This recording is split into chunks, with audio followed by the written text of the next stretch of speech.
They dragged him out like he was nothing. An old black man, 73 years old, hands cuffed behind his back because he dared to speak the truth in a courtroom. Officer Ray Grady didn't see a citizen. He saw a threat to his authority.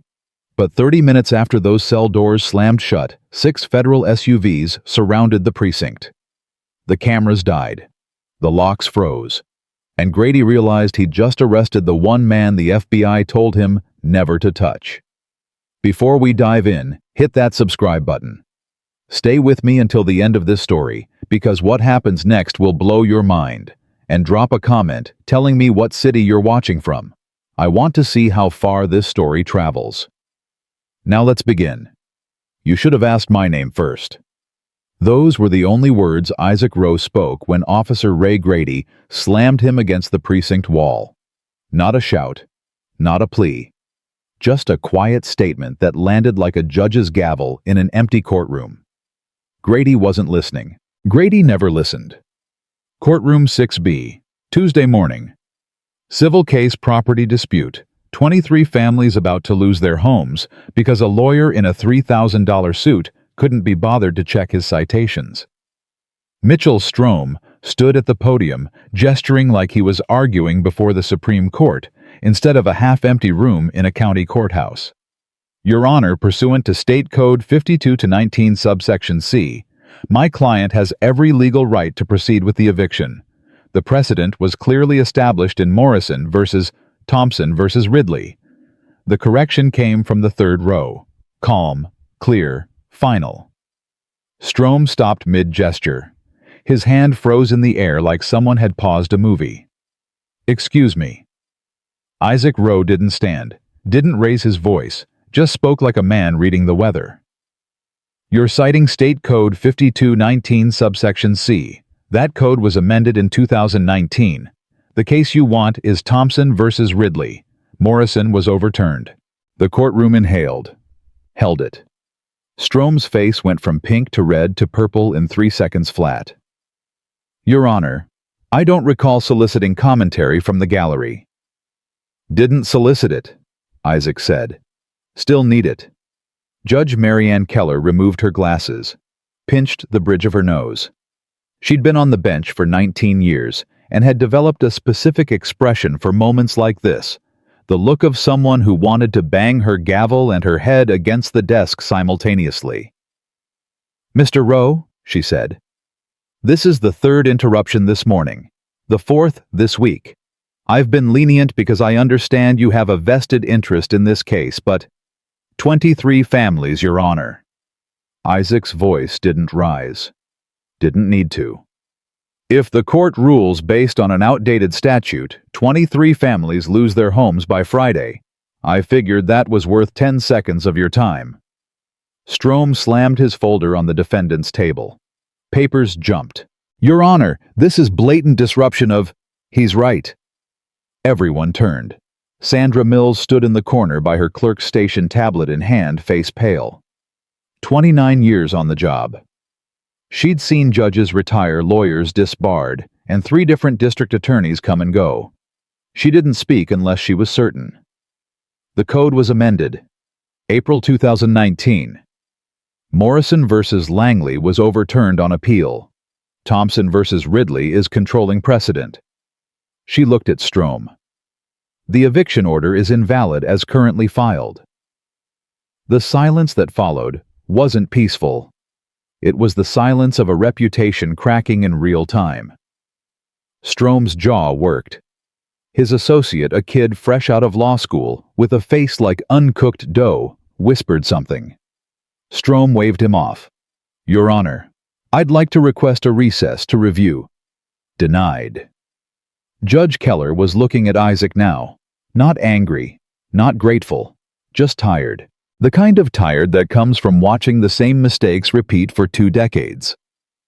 Mr. Rowe, you've made your point, but this is still my courtroom. One more word and I'll hold you in contempt. Do you understand? Yes, Your Honor. Good. We'll reconvene after lunch. Mr. Strome, I suggest you spend that time actually reading the law you're citing. She stood. Court is in recess. The gavel came down. People started gathering their things. Lawyers muttered. The defendant, a property management company represented by Strome, looked like they'd just watched their quarterly profits evaporate. Isaac stayed seated, hands folded, eyes forward.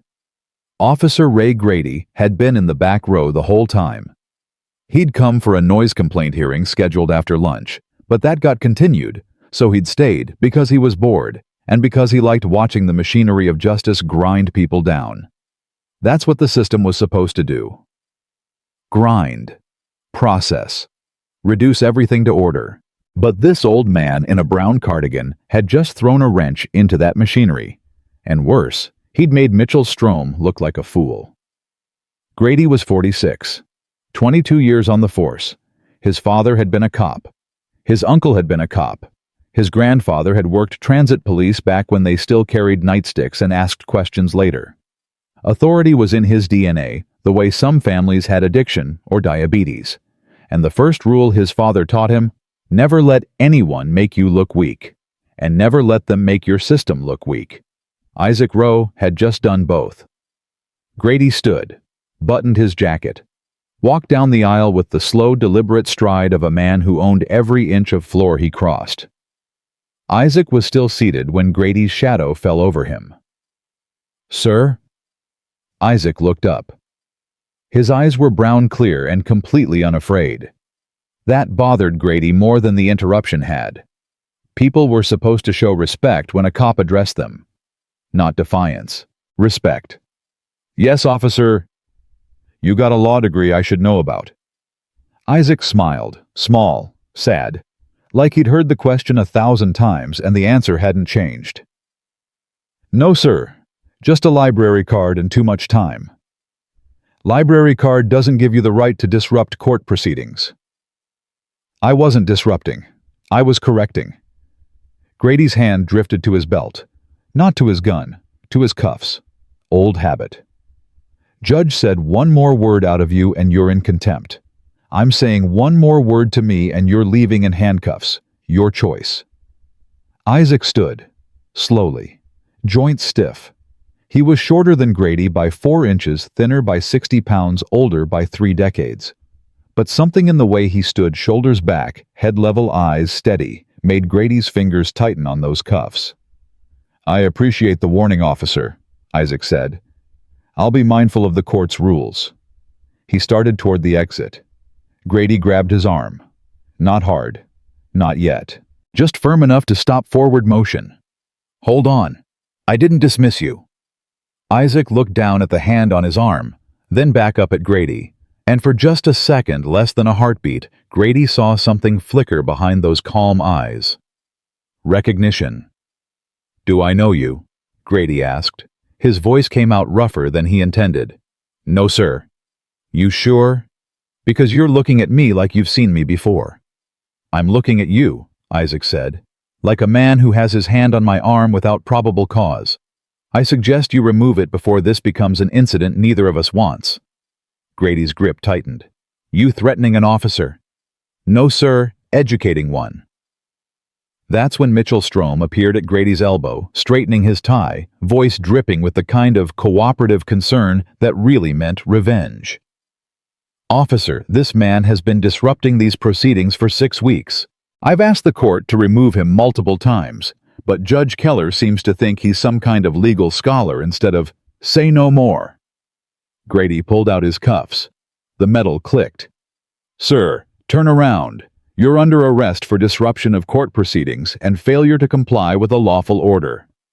Isaac didn't pull away, didn't argue, just turned wrists together and asked one quiet question. "Where did you study criminal law, officer?" Grady spun him around hard, cuffed him rougher than necessary. "I don't need a law degree to know when someone's breaking the law." "That," Isaac said, "is exactly what I thought you'd say." And the way he said it, like he'd just confirmed a hypothesis, made Grady want to shove him into the nearest wall.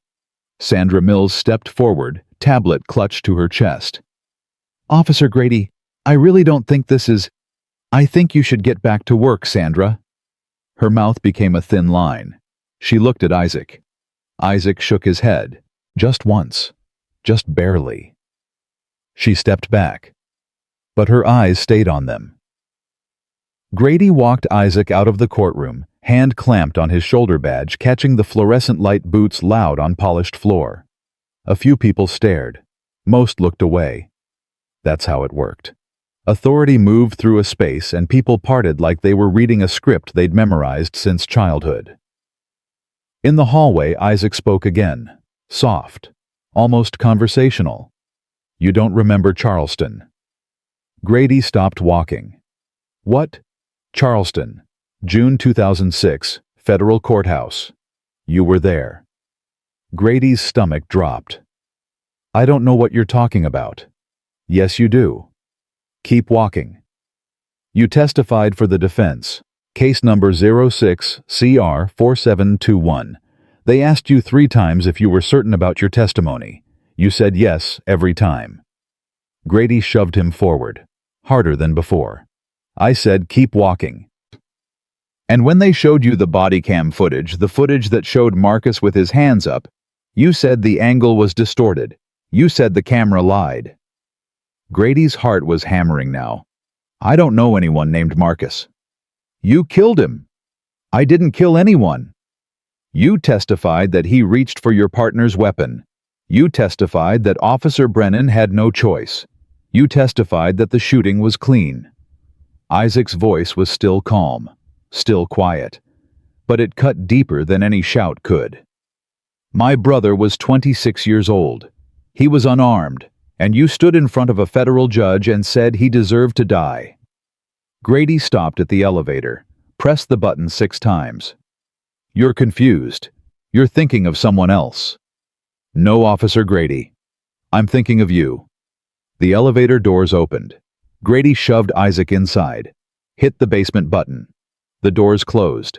They descended in silence, except for the mechanical whir of cables and Isaac's steady breathing. Grady's partner, Kevin Ortiz, was waiting by the basement service entrance, arms crossed, eyebrows raised. 32 years old, 7 years on the force, still believed the job was about protecting people instead of controlling them. "You arrested an old man for talking. He was disrupting court," Grady said, "threatening me." Kevin looked at Isaac. Really looked. Saw the brown cardigan with the missing button, the gray beard, the calm eyes. "You threatened him, sir." "No." "He implied it," Grady snapped. Kevin sighed. "Ray, we should take him to main intake. This substation's not even properly—" "This station's fine. Let's go." They walked Isaac through the basement corridor. Concrete, flickering lights, the smell of institutional cleaner and 30 years of neglect. The substation was older than the main building, built back when they called it the Municipal Annex and used it to process vagrancy arrests during the Depression. Now it was storage, overflow, forgotten. Grady pushed Isaac into the processing room. 1 table, 2 chairs, camera in the corner with a blinking red light. "Sit." Isaac sat. Kevin stood by the door. "Ray, stand there and be quiet." Kevin's jaw tightened, but he stayed. Grady pulled out his notebook, clicked his pen. Full name: Isaac Rowe. Address: 415 Mayfield Avenue, Apartment 3. Date of birth: March 14, 1952. Grady wrote it down, then looked up. "Why'd you disrupt the courtroom?" "I didn't disrupt it. I corrected a legal error that would have resulted in 23 families losing their homes." "That's not your job." "Someone had to do it." "Yeah. And who appointed you the legal expert?" Isaac leaned back in his chair. The cuffs clinked. "The same thing that appointed you the arbiter of who speaks and who doesn't." Grady's pen stopped. "What's that supposed to mean?" "It means you're wearing a badge you think gives you authority over truth. It doesn't. It gives you authority over enforcement. Those are different things, Officer Grady, but you've never learned the difference." Kevin shifted by the door. "Ray, maybe we should—" "Shut up, Kevin." Grady leaned forward. "You know what I think? I think you're one of those old guys who watches court TV and thinks he knows more than people who actually do the work. I think you walked into that courtroom because it made you feel important, because nobody listens to you anymore, because you're invisible unless you cause a scene. Isaac's expression didn't change. Is that what you think? Yeah, that's exactly what I think. Then you're wrong about me the same way you were wrong about Marcus. Grady stood, chair scraping. I told you I don't know anyone named Marcus. Marcus Rowe, 26 years old, pulled over for a broken taillight on Highway 17 just outside Charleston. Your partner, Officer Dale Brennan, approached the vehicle. Marcus kept his hands on the steering wheel. Did everything right. Everything they tell you to do when you're black and you see blue lights in your mirror? Kevin was staring at Grady now. Isaac continued. Brennan asked for license and registration. Marcus reached for the glove box, slowly, carefully narrating every movement. Brennan shot him 4 times. Center mass. Professional grouping. The kind you practice at the range. That's not... You arrived 3 minutes later. Back up. You saw Marcus bleeding out on the pavement. You saw the dash cam. You saw your partner standing there, gun still drawn, hands shaking. And you made a choice. Isaac's voice didn't rise, didn't waver. You chose the badge over the truth. Grady's hands were shaking. The case was reviewed. Internal affairs cleared everyone. It was clean. Internal affairs, Isaac repeated. Reviewed by cops, investigating cops, protecting cops. It was justified. Then why are your hands shaking? Grady looked down. His fingers were trembling so hard the pen rattled against the notebook. Kevin stepped forward. Ray, if this is something that actually happened, we need to... The lights went out. All of them. At once. Total darkness. Not dim. Not shadowed. The kind of black that makes you forget which way is up. Kevin swore. What the hell? Grady fumbled for his flashlight. Clicked it on.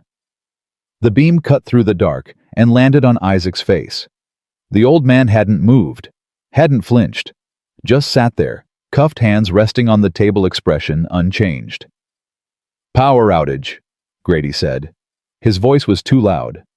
Happens all the time in the basement.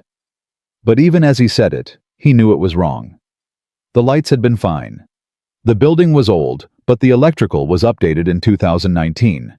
This wasn't a circuit breaker. This was something else. Kevin's radio crackled. Static. Then a voice broken and distant. All units, we have a system failure in the substation. Cameras are down. Electronic locks are resetting. Do not... The radio cut out. Grady hit the call button. Dispatch, this is Grady. What's the situation? Nothing. Dispatch, respond. Static. Then silence. Kevin pulled out his phone. No signal. He moved toward the door. Tried the handle. Locked. Ray. Kevin's voice was tight now. Ray, the door won't open. It's electronic, Grady said. System failure means it defaults to locked position. We just wait for maintenance to... The camera's red light went dark. Grady's flashlight flickered. Once. Twice. Isaac spoke into the darkness. You should have asked my name first, officer. Grady swung the light back on him. What did you do? I sat in this chair. You're the one who brought me into a basement room with a faulty system and locked the door behind you. Bullshit. What did you do? Nothing. Then why is everything failing? Isaac tilted his head. Is it failing or is it responding? Grady's chest was tight. Responding to what? To a flag in the system. A marker that gets triggered when certain fingerprints get scanned, or certain names get entered into a database, or certain faces get captured on federal cameras. Kevin pulled at the door. Hard. Ray, this isn't budging. We need to call... A sound echoed from above. Heavy. Multiple footsteps. Fast. Then voices. Sharp. Official. Then silence. Grady's flashlight was dying. The beam turning yellow, then orange. He shook it. Slapped it. Kevin, use your light. Kevin pulled his flashlight from his belt. Clicked it. Nothing. Battery was full this morning. I know. It's completely dead. I know. Grady's beam flickered again. He turned it on Isaac. Who are you? And don't give me that Isaac Rowe bullshit. Who are you really? Isaac's eyes reflected the dying light. You really don't remember the hearing, do you? What hearing? After Marcus died, there was an investigation. Federal. They brought in everyone who was there that night. Every officer, every witness, every piece of evidence. You testified for 3 hours. Grady's memory clawed at something. A room. A long table. Federal seals on the wall. A woman asking questions, over and over. Are you certain, Officer Grady? Are you absolutely certain your partner feared for his life? And Grady saying yes, every time. Because that's what you did. You protected your own. The judge, Isaac continued, asked you 3 times if you were certain about your testimony. You said yes, every single time. And when they showed you the body cam footage, the footage that showed Marcus's hands on the steering wheel, showed him announcing every movement, showed him begging not to shoot you, said the angle was distorted. You said cameras lie. The flashlight flickered. I was sitting in that room, Officer Grady, 3rd row, right side. I watched you lie for 2 hours and 47 minutes. I watched you protect a murderer. I watched you walk out of that courthouse with your badge still on your chest. The flashlight died. Complete darkness again. Kevin's breathing was loud near the door. Ray, I'm kicking this door down. Don't, Isaac said. They're already here. Who's here? Kevin's voice cracked. The people who've been waiting for Officer Grady to make this exact mistake. Grady's voice came out as a whisper. What mistake? Arresting someone without knowing who they are. Without running a proper check. Without understanding that some names in the system aren't connected to warrants, they're connected to flags. Federal flags. The kind that trigger automatic alerts to very specific departments. Kevin kicked the door. Metal boomed. Ray, who is he? I don't know, Grady said, and he meant it. The fear in his chest was real now. Primal. The kind of fear that comes when you realize you've made a move you can't take back. Isaac Rowe, the old man said into the darkness. That's my real name. But after Marcus died, after the internal review, cleared everyone, after the judge accepted your testimony and closed the case. I did something you didn't expect. What? I became a witness. Federal witness. Worked with the Civil Rights Division for 18 years. Testified in 47 cases. Helped convict 19 officers for civil rights violations, excessive force, and perjury. His voice was calm, matter of fact. And every single cop I helped convict had one thing in common, Officer Grady. They all thought they were above the system. They all thought their badge protected them. And they all made the same mistake you just made.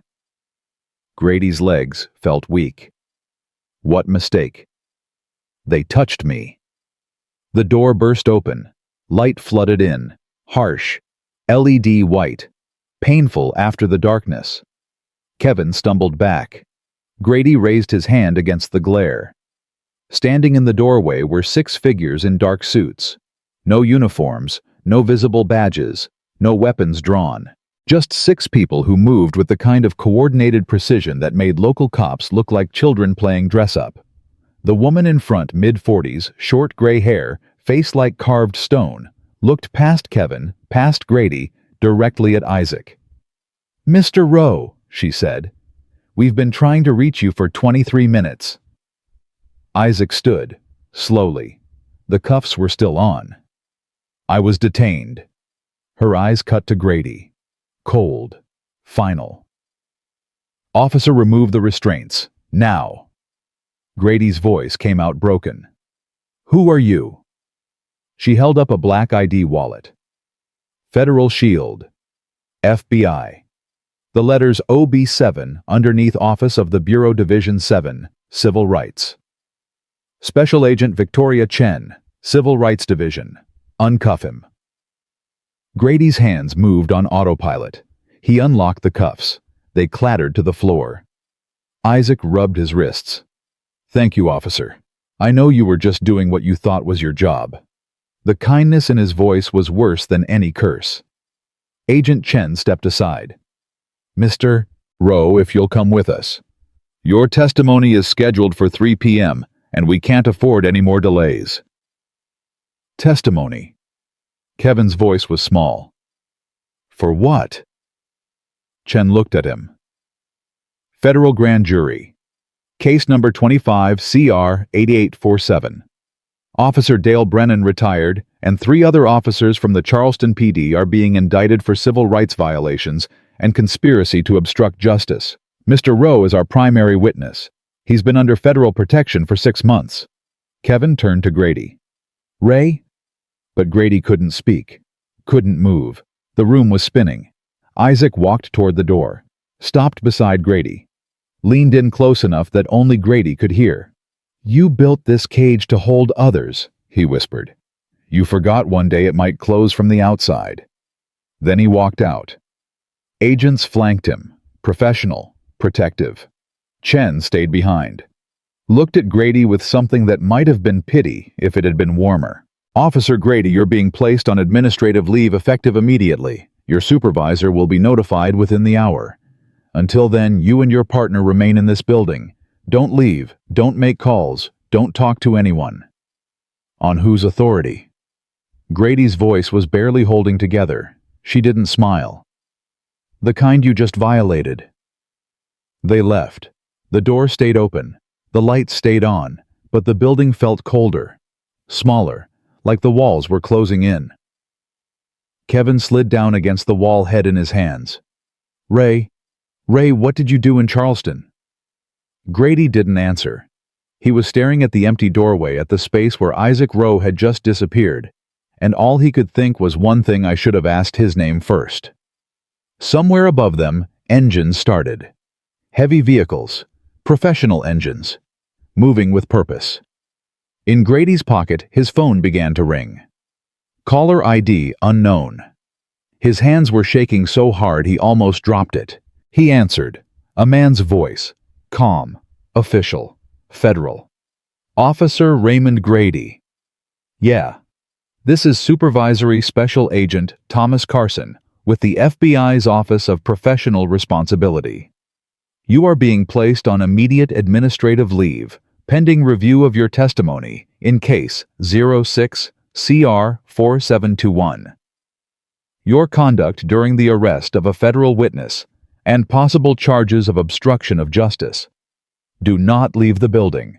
Do not contact any other officers from Charleston PD. A team will arrive within 30 minutes to conduct an interview. Do you understand?" Grady's voice cracked. "I understand." "Good. One more thing, Officer Grady." "What?" "Mr. Rowe asked me to tell you something. He said to tell you that the system you thought protected you has been investigating you for 6 months. Every call, every text, every conversation with Officer Brennan. We have all of it. And today, when you arrested him without cause, you gave us the last piece we needed." The line went dead. Grady sat down hard in the chair, the same chair Isaac had occupied. It was still warm. Kevin was staring at him. Ray, what's happening?" Grady's phone slipped from his hand, hit the floor. "I don't know." But he did know. He'd known the moment Isaac said Charleston. He'd just hoped, prayed that enough time had passed, that enough silence had buried it. But silence doesn't bury truth. It just lets it grow roots. Upstairs, through the bulletproof glass of the precinct's front entrance, 7 black SUVs sat in a perfect line. Engines idling. No lights. No sirens. Just presence. And walking between them, hands in his cardigan pockets, head high, flanked by federal agents wearing OB7 on their jackets, was Isaac Rowe. He looked smaller from a distance. Older. Just a man in a brown cardigan who'd spent the last 18 years making sure that every cop who thought they were above the law learned the same lesson Ray Grady was learning right now. Nobody is. Isaac didn't look back at the building. He never looked back. Because he'd spent 6 months walking into courtrooms, police stations, and federal hearings waiting for one of them to make the mistake. And today, Ray Grady made it.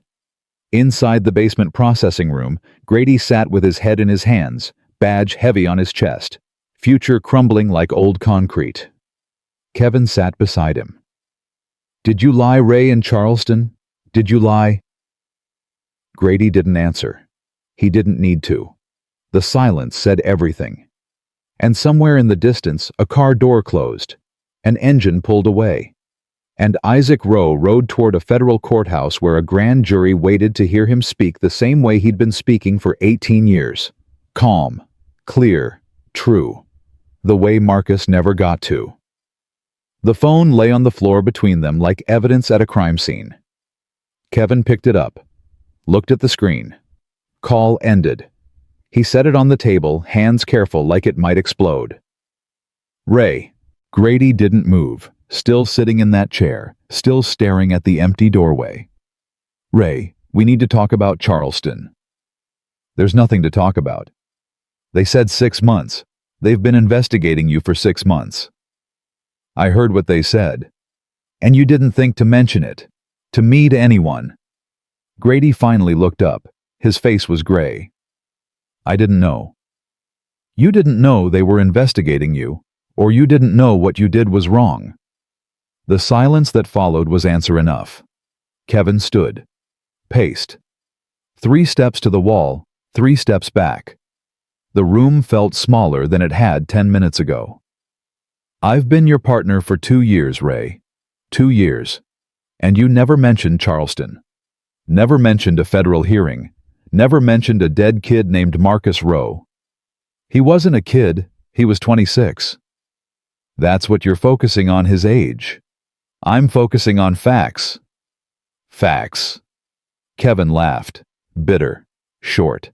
"You want facts. Here's one: you arrested a federal witness today, without running his name, without checking why the courtroom clerk looked scared when you grabbed him. You arrested him because he made you feel small." Grady's jaw tightened. He was disrupting.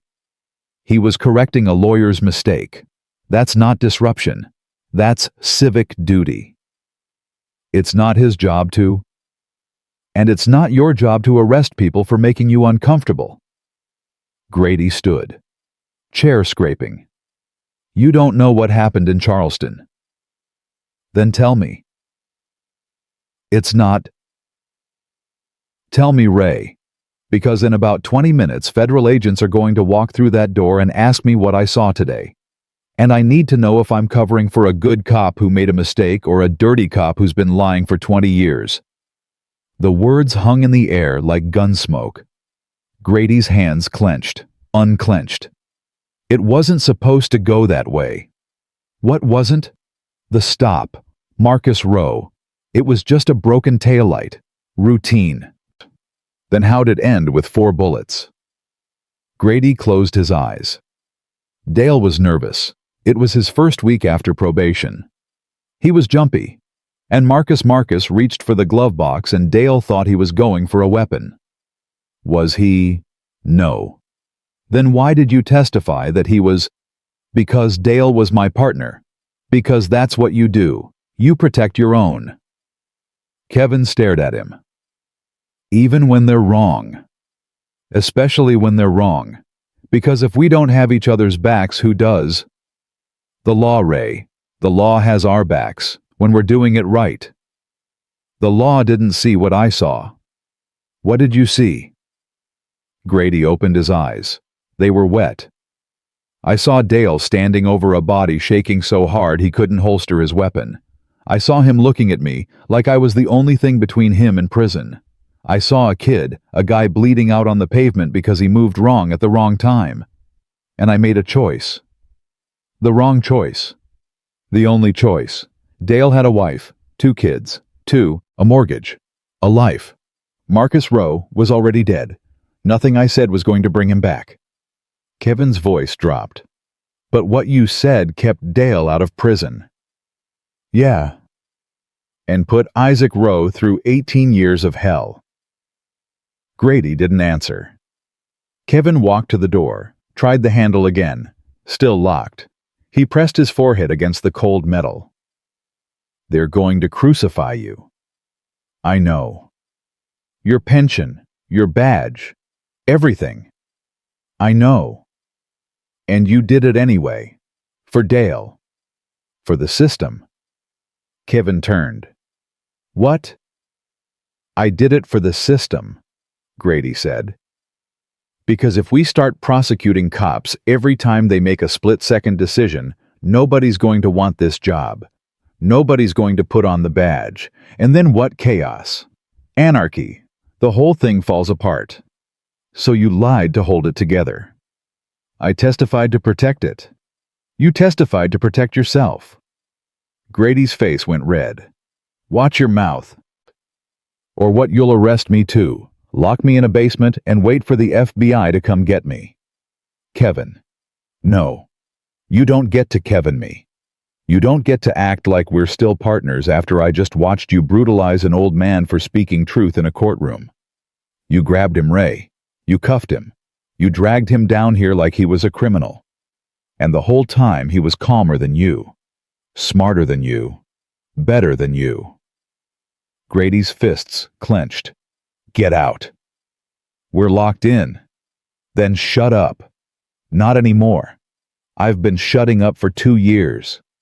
Every time you went too hard on a stop. Every time you talked about those people like they weren't citizens. Every time you acted like the badge made you judge and jury. I shut up because I thought you were just old school. Rough around the edges. But this... Kevin pointed at the chair where Isaac had sat. This isn't old school. This is corrupt. The door opened. Both of them froze. Special Agent Victoria Chen stood in the doorway. 2 agents flanked her. One held a tablet. The other held a folder thick enough to be a phone book. Officer Grady, Chen said. Come with us. Grady didn't move. Where? Interview room, 3rd floor. Your union rep is being notified, but we're not waiting. I have a right to. You have the right to cooperate or be detained. Choose. Grady looked at Kevin. Kevin looked away. Grady walked. They took him through the basement corridor, up the service stairs, through the main precinct bullpen. 30 cops watched him pass. Some looked confused. Some looked angry. 2 looked away like they'd known this was coming. The interview room was small.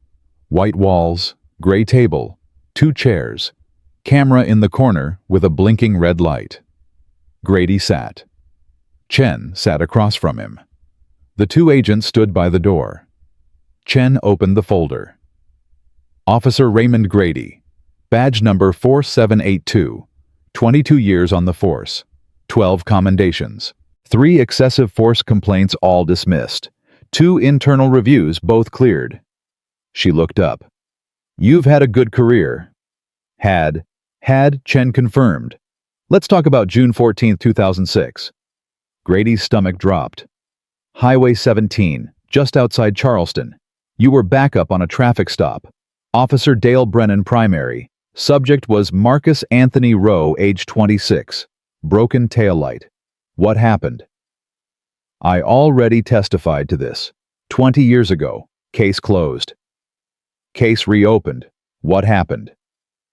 Dale pulled him over. Routine stop. Things escalated. How? Subject reached into his glove compartment. For his registration. Chen interrupted. Which officer Brennan had just requested. Dale thought it was a weapon. Did you see a weapon? No, but Dale. Did you see Marcus Rowe make any threatening movements? He moved fast. Did you see him make any threatening movements? Grady's jaw worked.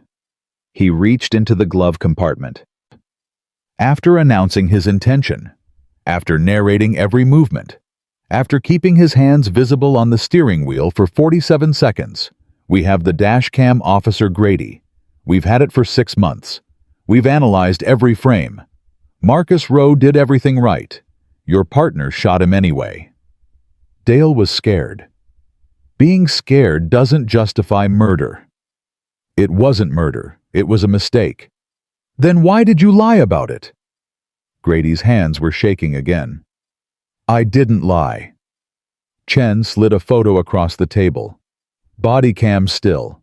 Marcus Rowe in the driver's seat. Hands on the wheel, eyes wide, mouth open mid-sentence. This is 3 seconds before Officer Brennan fired. Does Marcus Rowe look threatening to you? Grady looked away. Chen slid another photo. Marcus on the ground, blood spreading across the pavement. Eyes open, empty. This is 4 seconds after. Does this look justified? Stop. Does this look like self-defense? I said stop. Chen's voice didn't rise. Didn't need to. You testified that Marcus Rowe refused commands. The body cam shows he complied with every single one. You testified that he reached for his waistband. The body cam shows he reached for the glove compartment exactly where Officer Brennan told him to reach. You testified that Officer Brennan feared for his life. The body cam shows Officer Brennan firing before Marcus's hand even touched the glove box latch. Grady's breathing was rapid now, shallow. You lied under oath, Officer Grady. Federal hearing. That's perjury. 5 years minimum. But here's what makes it worse. Chen leaned forward. After you lied, the case was closed. Marcus Rowe's family got nothing, no justice, no accountability, no answers. And you went back to work, got promoted, got commended, got comfortable. I was protecting my partner. You were protecting a killer. Dale Brennan shot an unarmed black man during a routine traffic stop, then watched his backup officer lie to federal investigators to cover it up. That's not a mistake, Officer Grady. That's a conspiracy. Grady's head dropped into his hands. Chen continued. Isaac Rowe spent 18 years as a federal witness. Testified in 47 cases. Helped us build a pattern. Cops protecting cops. Lies protecting lies. System protecting itself while families like his got nothing but closed case files and unanswered questions. What do you want from me? The truth. I already told you. You told me the story you've been telling yourself for 20 years.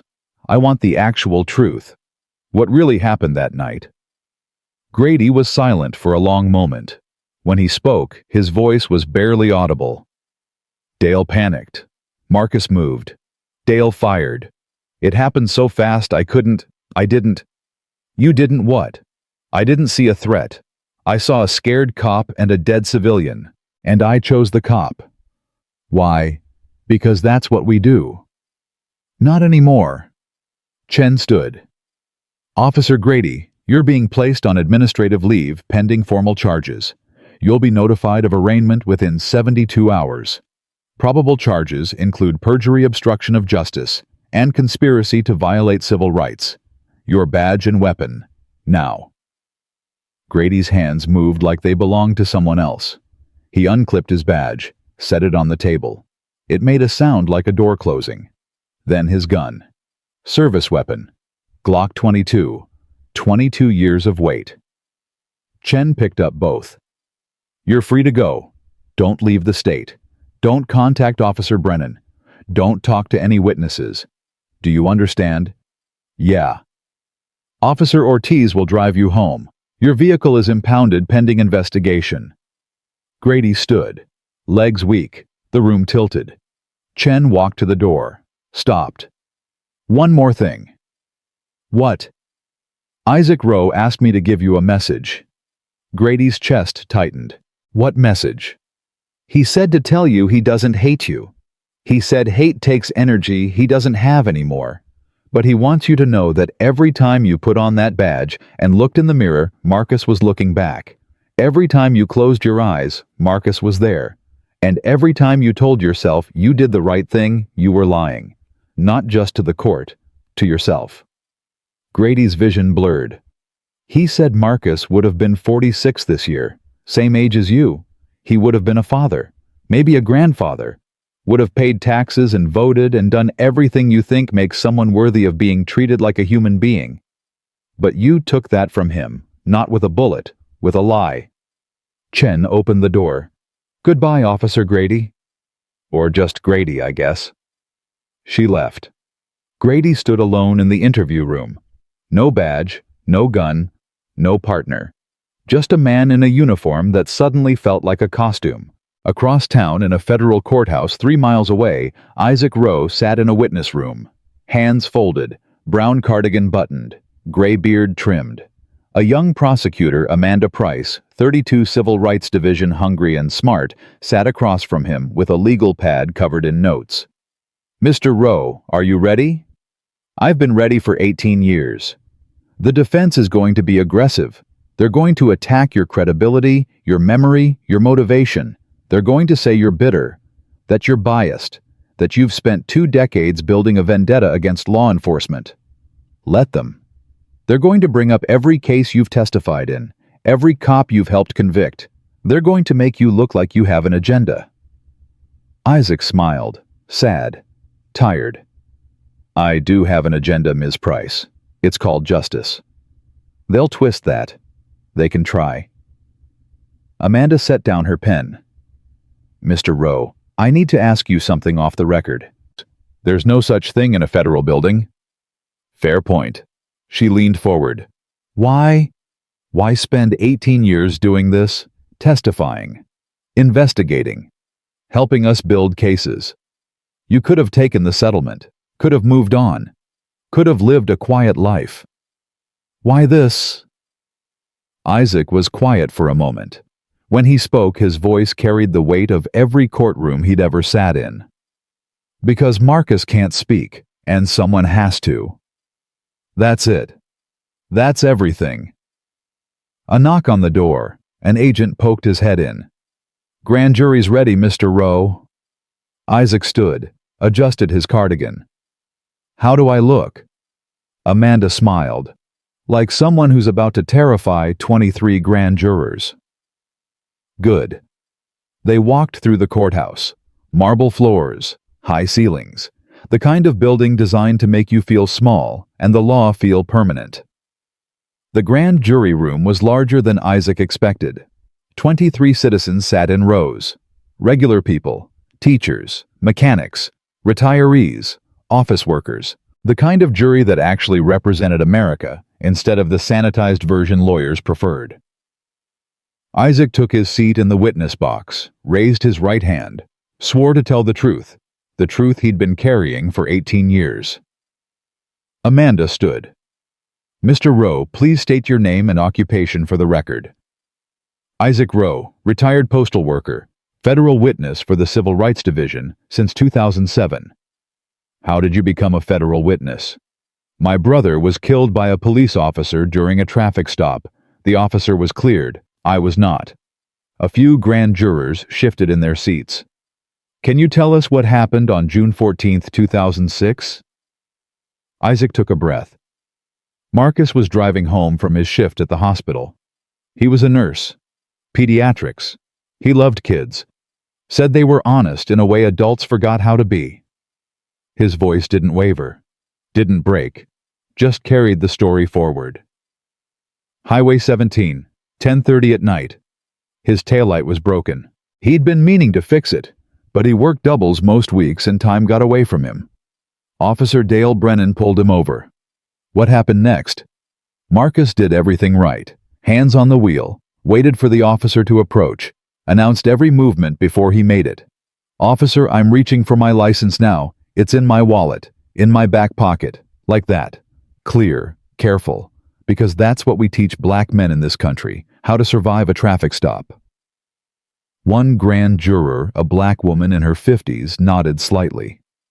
Officer Brennan asked for license and registration. Marcus said, "Yes, sir, my registration is in the glove box. I'm going to reach for it now." He narrated the whole thing, moved slow, did everything right. And then Officer Brennan shot him 4 times. The room went silent. Before Marcus's hand even touched the glove box latch. 4 shots, center mass, professional grouping, the kind you practice at the range. Isaac's voice was still calm, still steady, but something underneath it had edges. Marcus died on the pavement, 47 seconds after being pulled over for a broken taillight. Amanda let the silence sit, let the grand jury feel it. Mr. Rowe, what happened after your brother's death? Internal investigation. Standard procedure. Officer Brennan claimed Marcus reached for a weapon.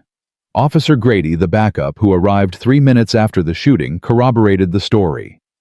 Said Marcus made threatening movements. Said Brennan feared for his life. Said the shooting was justified. Was there a weapon? No. Was there body cam footage? Yes. It showed everything I just described. Marcus complying. Marcus narrating. Marcus being killed for doing exactly what he was told. And what did the internal investigation conclude? Isaac's jaw tightened. Officer cleared. Shooting justified. Case closed. Did you accept that conclusion? No. What did you do? I filed a complaint with the FBI, Civil Rights Division. Said the shooting was unjustified and the investigation was a cover-up. They told me they'd look into it. Did they? Eventually, 3 years later. By then, I'd learned how the system worked. How cops protect cops. How investigations get buried. How families like mine get settlements and silence while officers get promotions and pensions. Amanda walked closer to the witness box. Mr. Rowe, you've testified in 47 federal cases over 18 years. Cases involving police misconduct, excessive force, and civil rights violations. Can you tell the grand jury why you do this work? Isaac looked at the 23 faces staring at him. Regular people. Americans. Jury of his peers. Because someone has to remember, he said. The system wants us to move on. Take the settlement. Sign the NDA. Stay quiet.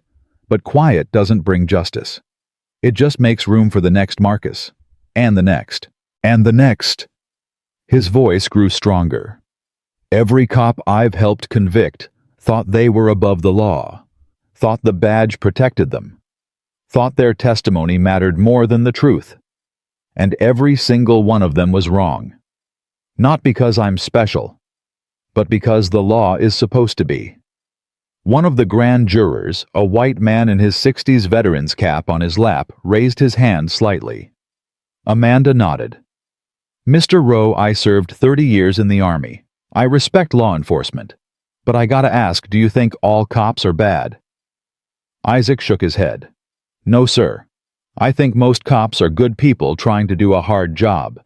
But good cops staying silent when bad cops do wrong, that makes the system bad. And a bad system protects nobody. Not citizens, not cops. Nobody. The veteran nodded slowly. Amanda continued. Mr. Rowe, earlier today you were arrested. Can you tell the grand jury what happened? I was observing a civil case in county court. A lawyer was citing an outdated law. I corrected him. Judge warned me not to interrupt again. Officer Grady, the same officer who testified at Marcus's hearing, took offense. He arrested me for disruption. Did you disrupt the court? No, I corrected an error that would have resulted in 23 families losing their homes. What happened after your arrest? Officer Grady took me to a basement holding room. He didn't run my name, didn't check my background, didn't know I was a federal witness under protection. He just saw an old black man who made him uncomfortable, so he arrested me. What happened then? He started asking questions. I answered truthfully. When I mentioned Charleston, when I mentioned Marcus, when I mentioned the federal hearing, he panicked. Because he knew. Deep down, he'd always known. He just thought enough time had passed. Enough silence had buried it. Had it? Isaac smiled. Small. Sharp. No, ma'am. We've been building this case for 6 months. Every call, every text, every meeting between Officer Grady and Officer Brennan. We documented everything. Today, when he arrested me without cause, he gave us the last piece. And what piece was that? Proof that he hasn't changed. That given the choice between truth and power, he'll choose power every time. That the same cop who lied in 2006 is the same cop who brutalized a citizen in 2025. The badge didn't change him. It just gave him permission to be who he already was. The grand jury was silent, listening, absorbing. Amanda walked back to her table, picked up a document. Mr. Rowe, I'm showing you what's been marked as Exhibit 47. Can you identify this? Isaac looked at the paper. Transcript from the 2006 federal hearing. Officer Grady's testimony. Can you read the highlighted portion? Isaac's voice was steady. Subject made threatening movements toward Officer Brennan. Subject refused multiple commands to show his hands. Subject reached toward his waistband in a manner consistent with accessing a weapon. Officer Brennan's use of force was justified and necessary. Is any of that true? No. How do you know? Because I watched the body cam footage 17 times. Because I read the autopsy report. Because I know my brother. And because Officer Grady looked me in the eye today and his hands shook when I reminded him what he did. Amanda nodded. No further questions. Mr. Rowe, you're excused. Thank you for your testimony. Isaac stood, walked toward the door, stopped, turned back. If I may, he said. The grand jury foreman nodded. My brother believed in this country, believed in the law, believed that justice meant something more than power protecting power. When he died, I could have let that belief die with him. Could have decided the system was broken beyond repair. But if I did that, then Officer Brennan wins. Officer Grady wins. Every cop who thinks the badge makes them bulletproof wins. He looked at each grand juror. So I spent 18 years proving them wrong. Not with anger, not with violence, but with patience, with truth, with testimony. The same way Marcus would have wanted. The same way he lived. Isaac's voice softened. You have power in this room. Power to indict. Power to say no more. Power to send a message that badges don't grant immunity and silence doesn't mean consent. I hope you use it. For Marcus. For every person who trusted the system and got betrayed by it. For the America we're supposed to be instead of the one we've allowed ourselves to become. He walked out. The grand jury sat in silence. Amanda waited. Let them feel the weight of what they'd just heard.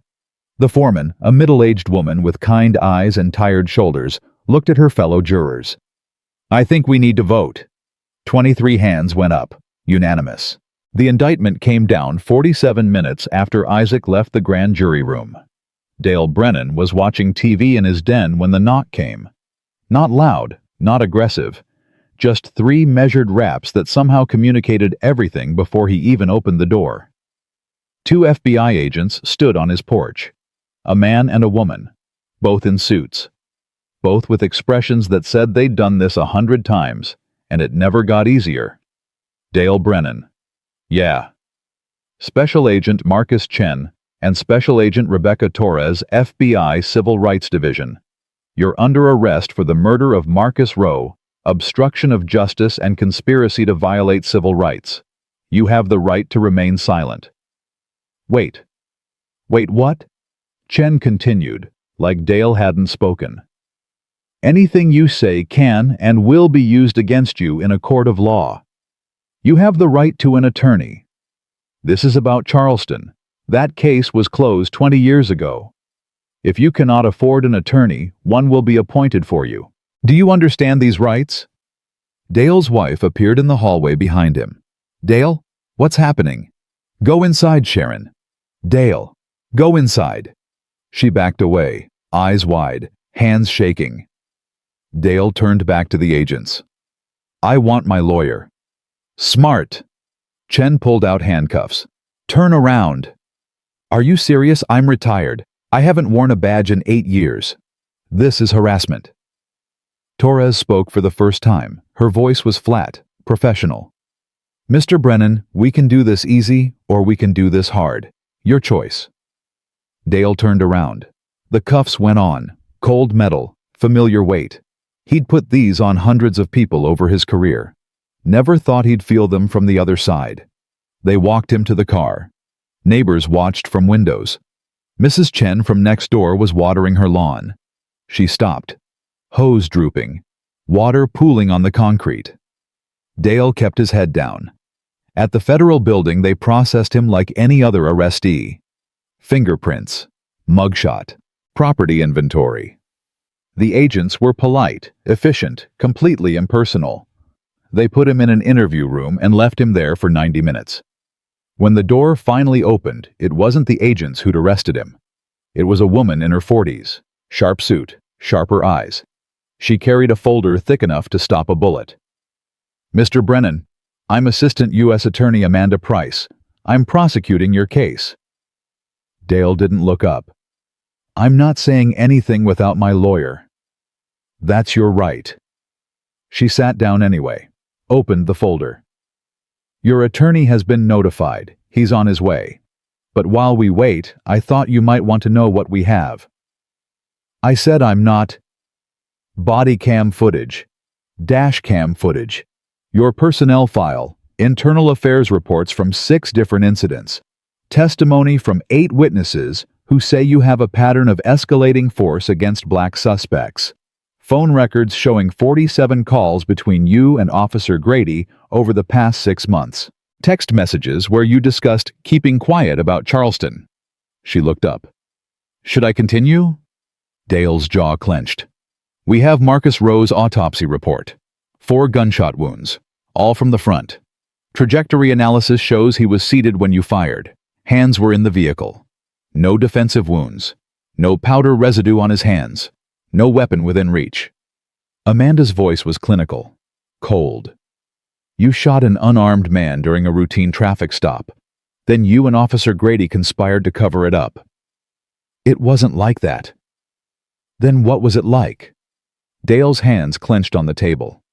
"I was scared." "Of what?" "Of him. Of the situation. Of everything." Marcus Rowe was sitting in his car with his hands on the steering wheel. "What exactly was scary about that?" "You weren't there." "No, but the cameras were. And they show a man complying with every command you gave. They show you shooting him before he even touched the glove box. They show you standing over his body for 47 seconds before calling for backup." I panicked. "Is that your defense? Panic?" Dale's voice rose. "What do you want from me? You want me to say I made a mistake? Fine. I made a mistake. It was 20 years ago. I've lived with it every day since. I can't take it back." "No, but you can tell the truth about it." "I did tell the truth. At the hearing. I testified." "You lied. Under oath. Federal hearing. That's perjury. And when you lied, you didn't just protect yourself. You made it impossible for Marcus Rowe's family to get justice.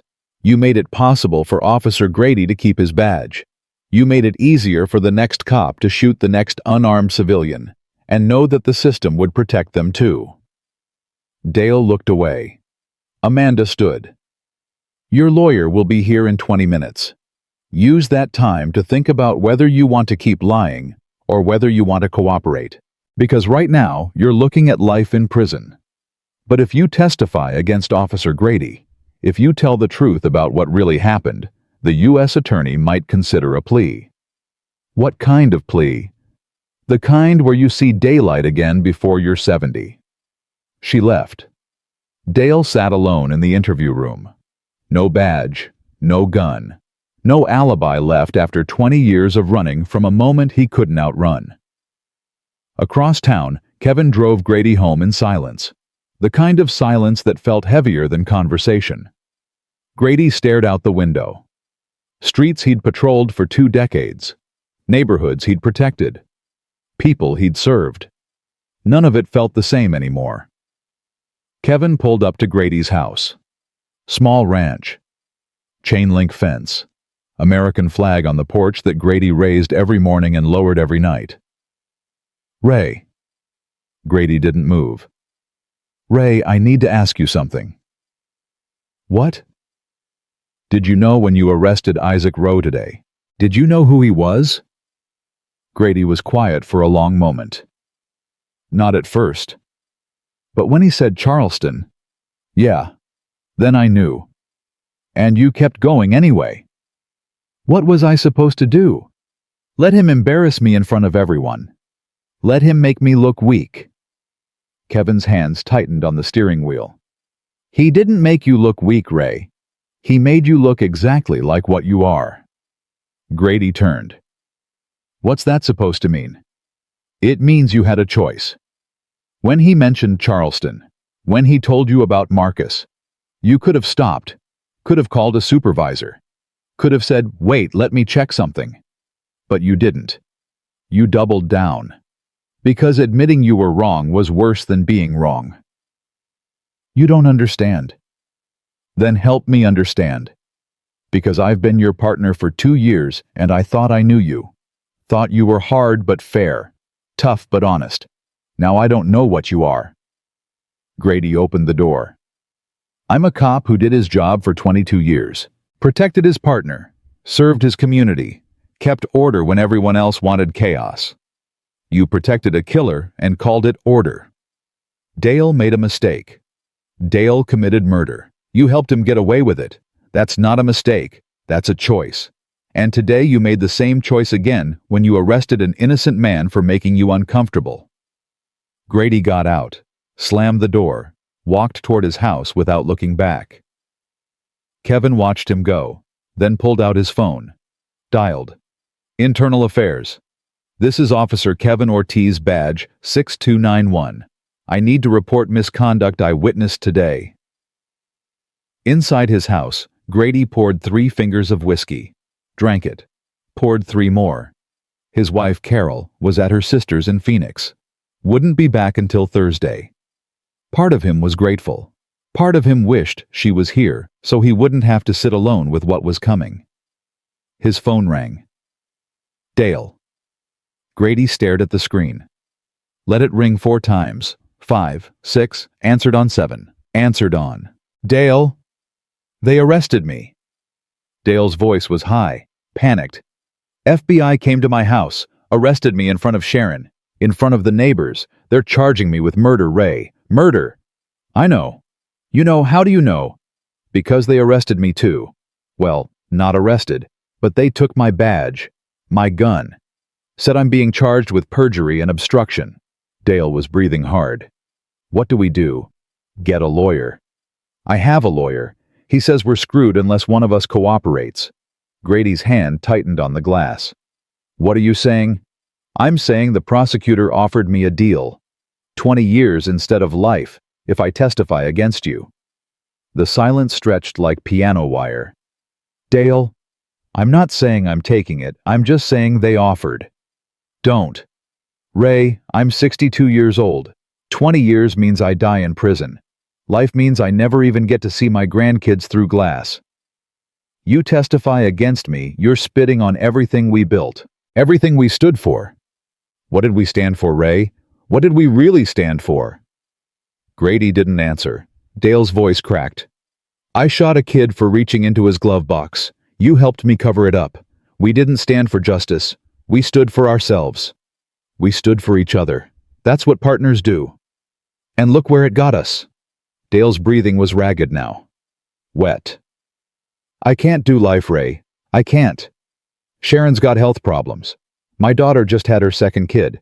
I can't miss all of that because of one mistake I made 20 years ago." "Then you should have thought about that before you pulled the trigger. You should have thought about it before you lied for me." Grady hung up, threw the phone across the room. It hit the wall, cracked, fell. He poured another drink, drank it, poured another. The doorbell rang. Grady ignored it. It rang again. "Go away!" A voice came through the door, familiar, tired. "Ray, it's me. Open up." Captain Frank Morrison, Grady's supervisor for 12 years. Good cop. Fair boss. The kind of man who remembered your kids' names and asked about your wife's health. Grady opened the door. Frank looked older than he had this morning. Gray hair seemed grayer. Lines around his eyes seemed deeper. "Can I come in?" Grady stepped aside. Frank sat at the kitchen table. Grady stayed standing, leaning against the counter, drink in hand. "Kevin filed a report," Frank said. "Detailed account of what happened today. The arrest, the interrogation. Everything you said in that basement room. Kevin's a rat. Kevin's a good cop who's trying to do the right thing. By stabbing me in the back, By telling the truth. Frank's voice was heavy. Ray, I've known you for 17 years. Watched you work hundreds of cases. You were good. Really good. Smart. Thorough. Fair, mostly. What happened? You read the report. You know what happened. I know what happened today. I'm asking what happened 20 years ago. Charleston. Marcus Rowe. Dale Brennan. Talk to me. Grady drank. Dale was my partner. He made a mistake. I backed him up. End of story. That's not the end. That's barely the beginning. Frank leaned forward. Ray, the FBI has body cam footage. They have phone records. They have testimony from Isaac Rowe. They have everything. And now they have Kevin's statement that you admitted to perjury. You're done. The only question is how done. What's that mean? It means you can go down fighting and take everyone with you, or you can cooperate and maybe save something. Cooperate means testify against Dale. Dale's already considering testifying against you. Grady's hand clenched on the glass. He wouldn't. He called his lawyer 3 hours ago, asked about immunity deals. Ray, I'm not supposed to tell you this, but I've known you too long to watch you walk into a wood chipper blind. Dale's going to flip. It's just a matter of when. Then let him. I'm not a rat. Being a rat means lying to protect yourself. Telling the truth means being a witness. Sounds like the same thing to me. Frank stood, walked to the counter, looked Grady in the eye. I have to ask you straight. Did you lie at that federal hearing? Grady held his gaze. Yes. Did you know Marcus Rowe was unarmed? Yes. Did you know Dale's shooting wasn't justified? Yes. Frank's shoulders sagged. Why? Because Dale was my partner. Because that's what we do. We protect each other. Not at the expense of justice. Justice. Grady laughed. Bitter. Sharp. You know what justice is, Frank. It's power deciding who gets punished and who gets protected. We had the power. We used it. That's all justice ever is. Frank's jaw tightened. I came here hoping you'd still be the man I thought you were. Hoping this was all a misunderstanding, a mistake, something we could fix.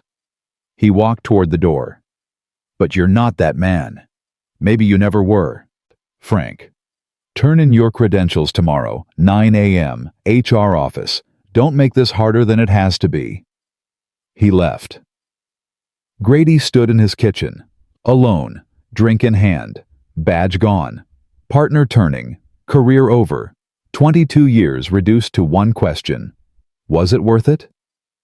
He didn't have an answer.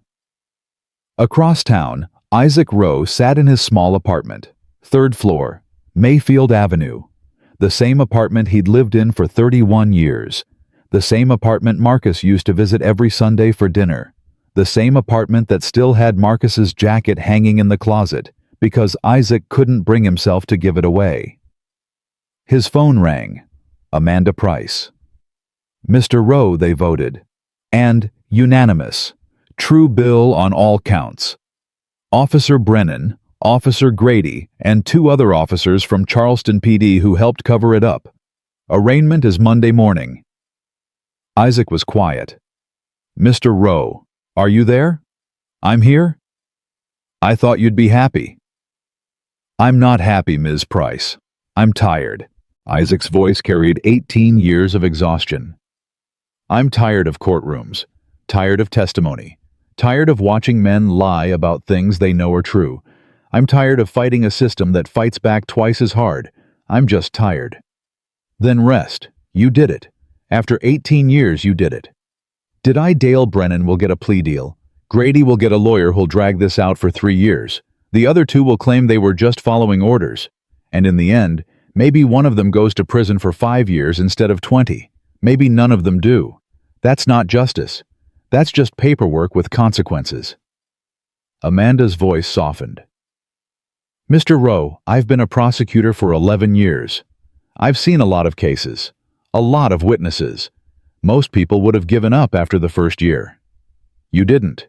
You spent 18 years building this case, testifying in others, becoming an expert, making yourself impossible to discredit. That's not paperwork, that's legacy. Legacy doesn't bring Marcus back. No, but it might save the next Marcus, and the one after that. Every cop who thinks twice before pulling the trigger because they know someone like you is watching, that's Marcus's legacy. That's yours. Isaac closed his eyes. I hope you're right. I am. Get some rest. I'll call you Monday with the arraignment details. She hung up. Isaac sat in silence. The apartment was small. One bedroom. Kitchen that opened to the living room. TV he barely watched. Books he'd read a dozen times each. On the wall, a photograph. Marcus in his hospital scrubs. Pediatric unit. Smiling at the camera with that smile that made people feel safe. The smile that said everything would be okay, even when it wasn't. I got them, little brother, Isaac said to the empty room. Took 18 years, but I got them. The photograph didn't answer. It never did. Isaac stood, walked to his small kitchen, made tea, sat at the table where he and Marcus used to play cards every Sunday, where they'd argue about politics and sports and whether their mother's recipe for gumbo was better than their aunt's, where Marcus had sat 3 days before he died talking about a kid he'd treated that week. 6-year-old with leukemia. Tough kid. Fighter. Marcus said the kid reminded him of Isaac. Stubborn. Determined. Refusing to quit even when quitting made sense. You're going to save that kid, Isaac had said. I'm going to try, Marcus had replied. He never got the chance. Isaac sipped his tea. Let the memories wash over him. The good ones, the hard ones. The ones that hurt so much he'd spent years trying to forget before realizing that forgetting meant letting Marcus die twice. His phone buzzed. Text message. Unknown number. He opened it. Mr. Rowe, this is Dale Brennan. I need to talk to you. Isaac stared at the screen, read it 3 times, deleted it. It buzzed again. Please, I know I don't deserve your time, but I need to say something, face to face, not through lawyers, just 2 people, please. Isaac's thumb hovered over the delete button. He typed, when. The response came immediately. Tomorrow, 10 a.m., Jefferson Park, Southeast Bench. I'll come alone. Isaac typed, so will I. He set the phone down, finished his tea, wondered if he was making a mistake, wondered if it mattered anymore. At the Federal Detention Center, Dale Brennan lay on a cot in a holding cell, unable to sleep, unable to stop thinking. About Marcus Rowe's face in the car window, about the sound of the shots, about the way Marcus's mother had looked at him during the hearing, not with anger, but with something worse. Disappointment. Like she'd expected better from the world, and he'd personally proven her wrong. About his own kids, his grandkids, his wife Sharon, who'd cried when they took him away. About Ray Grady, who'd stood beside him for 20 years and lied for him because that's what partners did. About Isaac Rowe, who'd spent 18 years refusing to let silence be the final answer. Dale closed his eyes, tried to pray, couldn't remember the words, so he just whispered into the darkness, I'm sorry. I'm so sorry. Nobody answered, because sorry doesn't bring people back. It just makes the living feel better about what they took. Monday morning came cold and gray. The kind of morning that felt like the world was holding its breath. The arraignment was scheduled for 9 a.m. Federal Courthouse. Judge Patricia Hernandez presiding, known for being tough but fair. The kind of judge who didn't care about badges or status or how many years you'd served. She cared about the law. Dale Brennan arrived in an orange jumpsuit, shackles on his wrists and ankles. His lawyer, Martin Chase, expensive suit. Tired eyes walked beside him. Ray Grady arrived in civilian clothes, jeans, button down, no badge, no gun. His lawyer, Rebecca Stone, court-appointed overworked, carried a briefcase that looked older than her law degree. They sat on opposite sides of the courtroom. Didn't look at each other. Isaac Rowe sat in the gallery. Third row. Right side. Same place he'd sat at every hearing he'd ever attended. Amanda Price stood at the prosecutor's table. Confident. Prepared. Ready. Judge Hernandez entered. Everyone stood. Be seated. Case number 25 CR 8847. United States versus Dale Brennan and Raymond Grady. Charges include murder in the second degree, obstruction of justice, conspiracy to violate civil rights, and perjury. How do the defendants plead? Martin Chase stood. Your Honor, Mr. Brennan pleads not guilty. Rebecca Stone stood. Mr. Grady pleads not guilty. Judge Hernandez nodded. Bail. Amanda stood. The United States requests remand for Mr. Brennan. Flight risk. Danger to witnesses. Prior history of violence. Your Honor, my client is a retired officer with no criminal record, Martin argued. He has strong ties to the community. A family. He's not a flight risk.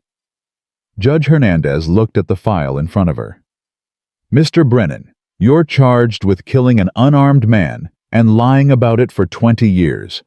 That suggests a willingness to do whatever it takes to avoid consequences. Bail is denied. You'll be held pending trial. Dale's face went white. Sharon Brennan sobbed in the gallery. Judge Hernandez looked at Grady. Mr. Grady, the charges against you are equally serious. However, you surrendered your badge and weapon voluntarily. You have no prior criminal record. Bail is set at $500,000. Cash or bond. You're confined to the state. Surrender your passport.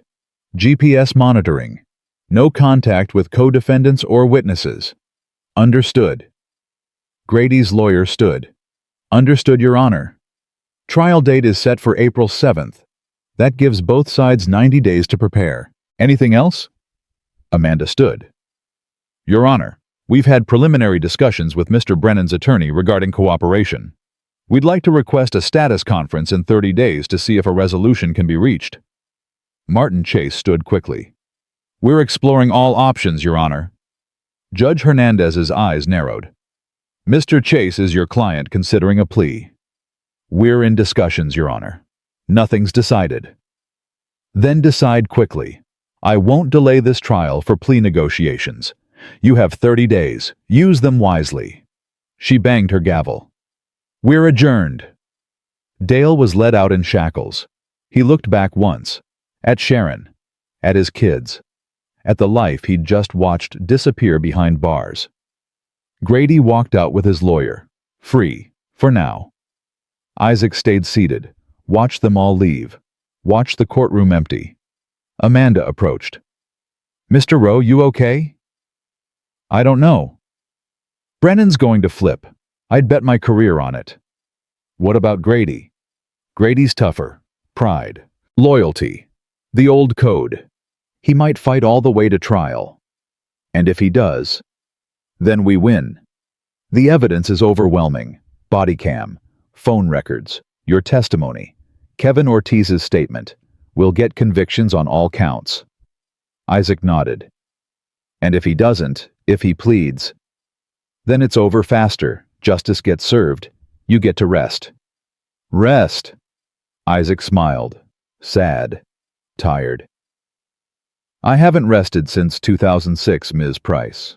I don't know if I remember how. She sat beside him. My father was a cop. NYPD. 30 years. Good man, honest. He used to say the badge was a responsibility, not a shield. That wearing it meant being better, not being above. She looked at the empty courtroom. Men like Brennan and Grady. They forgot that, or never believed it, and it cost them everything. It cost Marcus more. Yes, it did. Amanda stood. Thank you, Mr. Rowe, for not giving up, for not letting them win. They haven't lost yet. They will. Justice is slow, but it's coming. She left. Isaac sat alone in the courtroom. Third row, right side. Same place he'd sat for 18 years. waiting for justice to catch up to truth, wondering if it ever really could. Outside, rain started to fall. Soft at first, then harder. The kind of rain that washed streets clean and made the world feel new. Isaac walked out into it. Let it soak his cardigan. Let it run down his face. And for the first time in 18 years, he let himself cry. Not for Marcus. Marcus was gone. For himself. For the weight he'd carried. For the fight that wasn't over yet, but felt closer to finished than it ever had. The rain kept falling. Isaac kept walking. And somewhere in a cell, Dale Brennan stared at concrete walls and wondered if cooperation meant salvation, or just a different kind of damnation. Jefferson Park at 10 in the morning looked like every other Tuesday in October. Joggers on the path. Dog walkers by the pond. Mothers with strollers. Life moving forward like it always did, indifferent to the weight two men were about to carry into it. Isaac arrived first. Southeast bench. Wooden. Weathered. He sat with his hands folded, brown cardigan buttoned against the cool air, and waited. Dale Brennan appeared at 10:07. Not in an orange jumpsuit. They'd released him for this meeting under strict supervision. Two federal marshals sat in a black SUV 50 yards away, watching. Dale walked slowly, like a man approaching a grave. He stopped 3 feet from the bench. "Thank you for coming." Isaac didn't look up. "Sit or don't. I'm not here to make you comfortable." Dale sat, left 2 feet of space between them. "I don't know how to start." "Most people start with the truth. You should try it." Dale's hands clenched on his knees. "I killed your brother." "I know. It wasn't, I didn't mean—" Dale stopped, breathed, started again. "I was scared. He reached for the glove box and I panicked. I thought he was going for a weapon. He was going for his registration, like you told him to. I know that now. You knew it then." Isaac finally looked at him. His eyes were clear, hard. "You knew it the second you pulled that trigger. You knew it when you stood over his body. You knew it when Ray Grady arrived and you decided to lie. You've known it every day for 20 years. Dale's face crumbled. "Yes." "Then why lie? Why make your partner lie? Why stand in front of a federal judge and destroy what was left of my family?" "Because I was terrified. Because I knew if I told the truth I'd go to prison. Because Ray said we could make it work if we just stuck together." "So you chose yourself." "I chose survival." "No." Isaac's voice was hard now. "You chose comfort. Survival means doing what you have to do to live. You did what you had to do to avoid consequences. There's a difference." Dale wiped his eyes. "I'm sorry." "For what? For killing Marcus. For lying about it. For letting my family believe their son died because he was threatening. For making my mother spend 3 years thinking she raised a criminal before the grief killed her. What exactly are you sorry for, Mr. Brennan?" "All of it. Everything. Every single—" Dale's voice broke. "I dream about him. Your brother. I see his face. Every night. For 20 years. His eyes. The way he looked at me right before—" He couldn't finish. "Good. You should see him. You should see him every night for the rest of your life." They sat in silence. A jogger passed. A woman threw bread to ducks at the pond. Dale spoke quietly. "They offered me a deal. 20 years instead of life. If I testify against Ray." "I know." "How?" "Because that's how it works. They turn one against the other. See who breaks first." "I'm going to take it." Isaac nodded slowly. "That's why you wanted to meet. You want my blessing." "No. I want you to know why. I need you to understand." "I don't need to understand anything. You take the deal or you don't. Either way, you're paying for what you did. Just took 20 years longer than it should have. I have grandkids. 2. Never even met the youngest. She's 6 months old. If I do life, I'll die in prison before she knows my name. Marcus had a girlfriend, Sarah. They were going to get married. She was 3 months pregnant when he died. She miscarried 2 weeks later. Stress, trauma, grief. You didn't just kill Marcus. You killed his child, his future, everything he would have been. Dale bent forward, head in his hands, shoulders shaking. Isaac's voice didn't soften. You want me to tell you it's okay to take the deal to testify against your partner, to save yourself 20 years. I want you to tell me you don't hate me. I don't hate you, Mr. Brennan. Hate takes energy. I don't have any left. Isaac stood. But I don't forgive you either. Forgiveness isn't mine to give. That belongs to Marcus, and you made sure he'll never give it. Then what do? You tell the truth. Finally. Completely. No more lies. No more protection. You tell that courtroom exactly what happened. You tell them Ray Grady stood beside you and lied to a federal judge. You tell them how the system protected you while my family got nothing. You tell them everything. And then you live with it, the same way I've had to. Isaac walked away. Dale sat alone on the bench, watching ducks, feeling sunlight he didn't deserve. One of the marshals approached. Time to go, Mr. Brennan. Dale stood. I need to call my lawyer. You can call from the car. They drove him back to the detention center. Dale made the call from a monitored phone. Martin, it's me. Dale, how'd it go? I'm taking the deal. Silence on the other end. Then, you're sure? I'm sure. Okay, I'll contact the prosecutor. They'll want a proffer session, full disclosure. Everything you know about Grady, the other officers, the cover-up, all of it.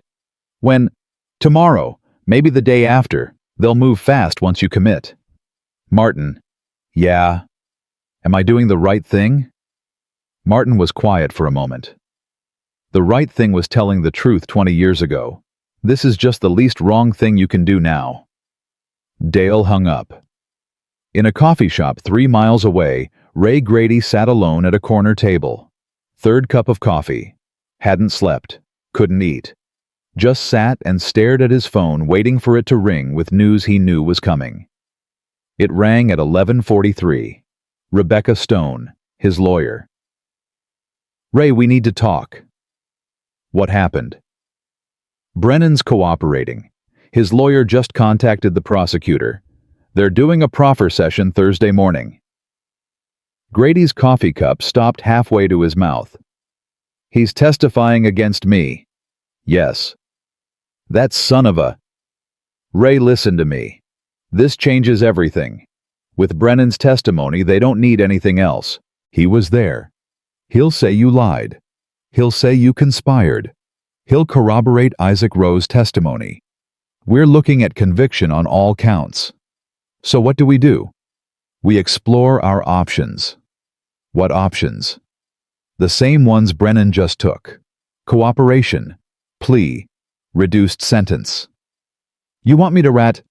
I want you to survive. Right now you're looking at 15 to 20 years. You're 46. You'll be retirement age when you get out. Maybe older. Or what? Or you cooperate. Tell them about the other officers involved in the cover-up. Give them names, dates, details. They might go as low as 7 years. 7 years is still 7 years. 7 years is also not 15. Do the math, Ray. Grady set down his coffee. I can't. Why not?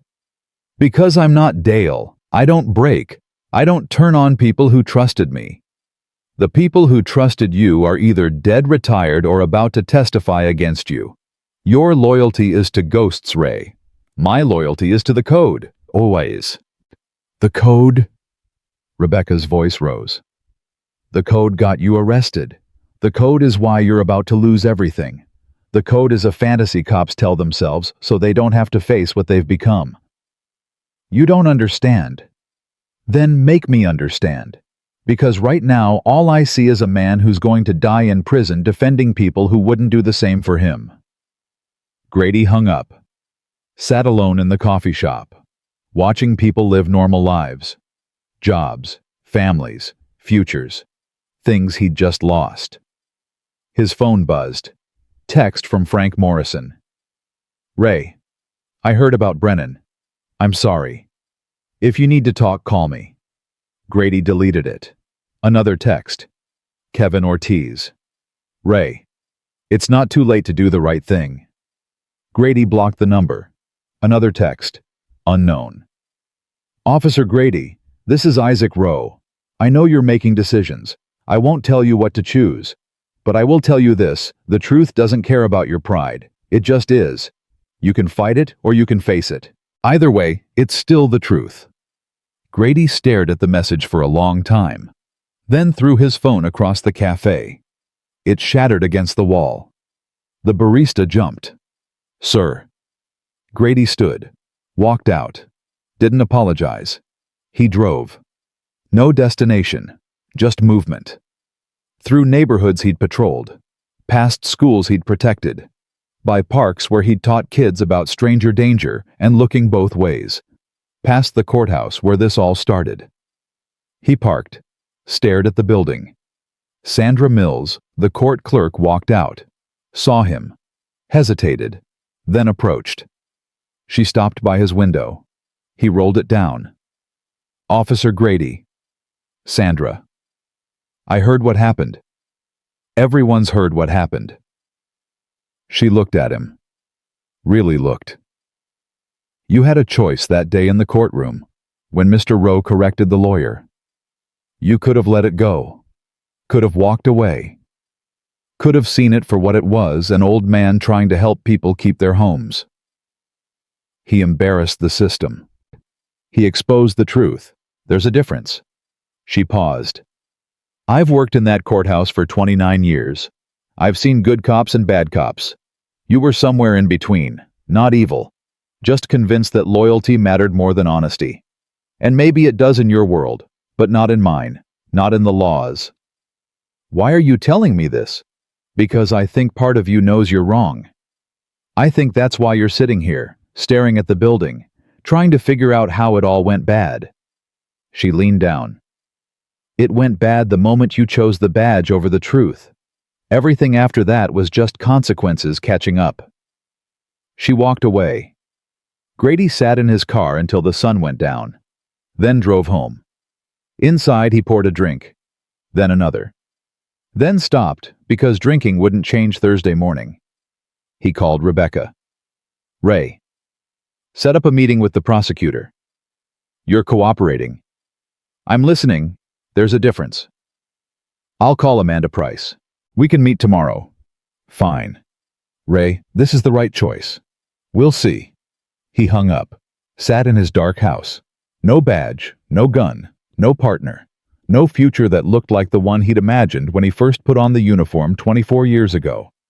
Just silence, and consequences, and truth he'd spent 20 years running from. Thursday morning came. Dale Brennan sat in a proffer session, federal building, conference room, Amanda Price on one side, 2 FBI agents on the other, his lawyer Martin beside him. Mr. Brennan, Amanda said, this is your opportunity to tell us everything, complete honesty, no holding back. If we find out later that you lied, the deal is off. Understood? Understood. Start with June 14, 2006. Dale took a breath. I pulled over Marcus Rowe at 10:28 p.m., Highway 17, broken taillight. It was my first week after probation. I was nervous. Rookie mistakes. Bad habits I hadn't shaken yet. What happened when you approached the vehicle? I asked for license and registration. He complied. Kept his hands visible. Announced every movement. Did everything right. I asked him to stay in the vehicle. He said, yes, sir. Then what? I went back to my cruiser to run his information. Clean record. No warrants. Nothing. Just a working guy driving home. So why did you shoot him? Dale's voice cracked. I went back to his window. Asked him to step out of the vehicle. I don't know why. I felt like I needed more control. He asked why. I said routine. He complied. Started to open his door. Then I changed my mind. told him to stay in the car. He stopped, put his hands back on the wheel, asked if I needed his insurance card. I said yes. He said it was in the glove box. And he reached for it, slowly, narrating. "I'm reaching for the glove box now, officer. My insurance card is inside." Just like that, clear, calm. And Dale stopped, breathed. I panicked. I thought he was going for a weapon. I yelled at him to show his hands. He said they were showing. They were on the glove box latch, and I fired. 4 times. Center mass. The room was silent. What happened after? I froze, just stood there, watching him bleed. He looked at me, tried to say something, couldn't, just... Dale wiped his eyes. Then Ray arrived. Backup. I'd called it in after the shooting. He got out of his cruiser, saw Marcus, saw me, asked what happened. I told him the subject reached for a weapon. Ray asked if I found one. I said no. Ray looked at Marcus, then at me, then said, "Okay, here's what we do." Amanda leaned forward. What did he say to do? He said we needed to get our story straight. Said the subject refused commands. Said he made threatening movements. Said I feared for my life. Ray went through the whole thing, step by step. What to say, what not to say, how to make it sound justified. Did you question him? I asked if we'd get caught. Ray said not if we stuck together. Said the system protects cops who follow protocol. Said Marcus made a mistake and paid for it, but that didn't mean I had to. What about the body cam? Ray watched it, said it was ambiguous, said with the right testimony, it could support self-defense. Said as long as we both said the same thing, internal affairs would clear it. And you believed him. I wanted to believe him. I needed to believe him, because the alternative was admitting I murdered someone. Amanda made notes. Tell me about the federal hearing. 3 years later, FBI opened an investigation, civil rights violation. They interviewed everyone, pulled all the footage, analyzed everything. Ray and I testified, separately. We'd practiced, rehearsed, made sure our stories matched. What did you testify? That Marcus Rowe refused multiple commands, that he made threatening movements, that he reached toward his waistband, that I feared for my life, that the shooting was justified. Was any of that true? No. Did Officer Grady know it wasn't true? Yes. He was the one who wrote the script. Amanda sat back. Who else was involved in the cover-up? Dale listed names. Supervisors who buried reports. Internal affairs investigators who cleared him without proper review. Union reps who coached testimony. A whole system that bent itself around protecting one bad shooting. The session lasted 4 hours. When it ended, Amanda said, "Mr. Brennan, you'll testify to all of this at trial." Yes. Even knowing it means testifying against your former partner. Yes. Why? Dale looked at her. Eyes red, face gray. Because Isaac Rowe spent 18 years refusing to let me forget what I did. Because my grandkids deserve to know me as someone who finally told the truth. Because I'm 62 years old and I'm tired of lying. Martin spoke up. What's the offer? Amanda opened a folder. 20 years. Federal prison, eligible for parole after 17. In exchange for complete cooperation, testimony against Officer Grady and the 3 other officers involved in the cover-up, full allocution at sentencing. My client accepts. Dale signed the papers. His hand shook, ink smudged, but he signed. Across town, Ray Grady sat in a similar conference room. Different building, same conversation. Rebecca Stone beside him. Amanda Price across from him. Same FBI agents. Officer Grady, Amanda said. Dale Brennan just gave us 4 hours of testimony. Everything. The shooting, the cover-up, the federal hearing, your role in all of it. So I'm going to ask you one question, and I need you to think very carefully before you answer. What's the question? Do you want to spend the next 15 years in prison defending a lie? Or do you want to tell the truth and maybe see daylight before you're 70? Grady's jaw tightened. What's the offer? 10 years. Full cooperation. Testimony about the systemic cover-up culture in Charleston PD. Names of other officers involved in similar cases. Complete transparency. 10 years. It's better than 15. It's still a decade of my life. It's also not the rest of your life. Amanda leaned forward. Ray Dale's testimony will bury you. We don't need you to convict him. We need you to dismantle the system that made this possible.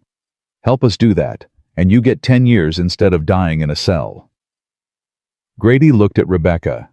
She nodded slightly. He looked back at Amanda. If I cooperate, what happens to Dale? He gets 20 years. So I get 10 for telling on him, he gets 20 for telling on me. How's that fair? It's not about fair. It's about justice. He pulled the trigger. You helped him hide it. Different crimes, different sentences.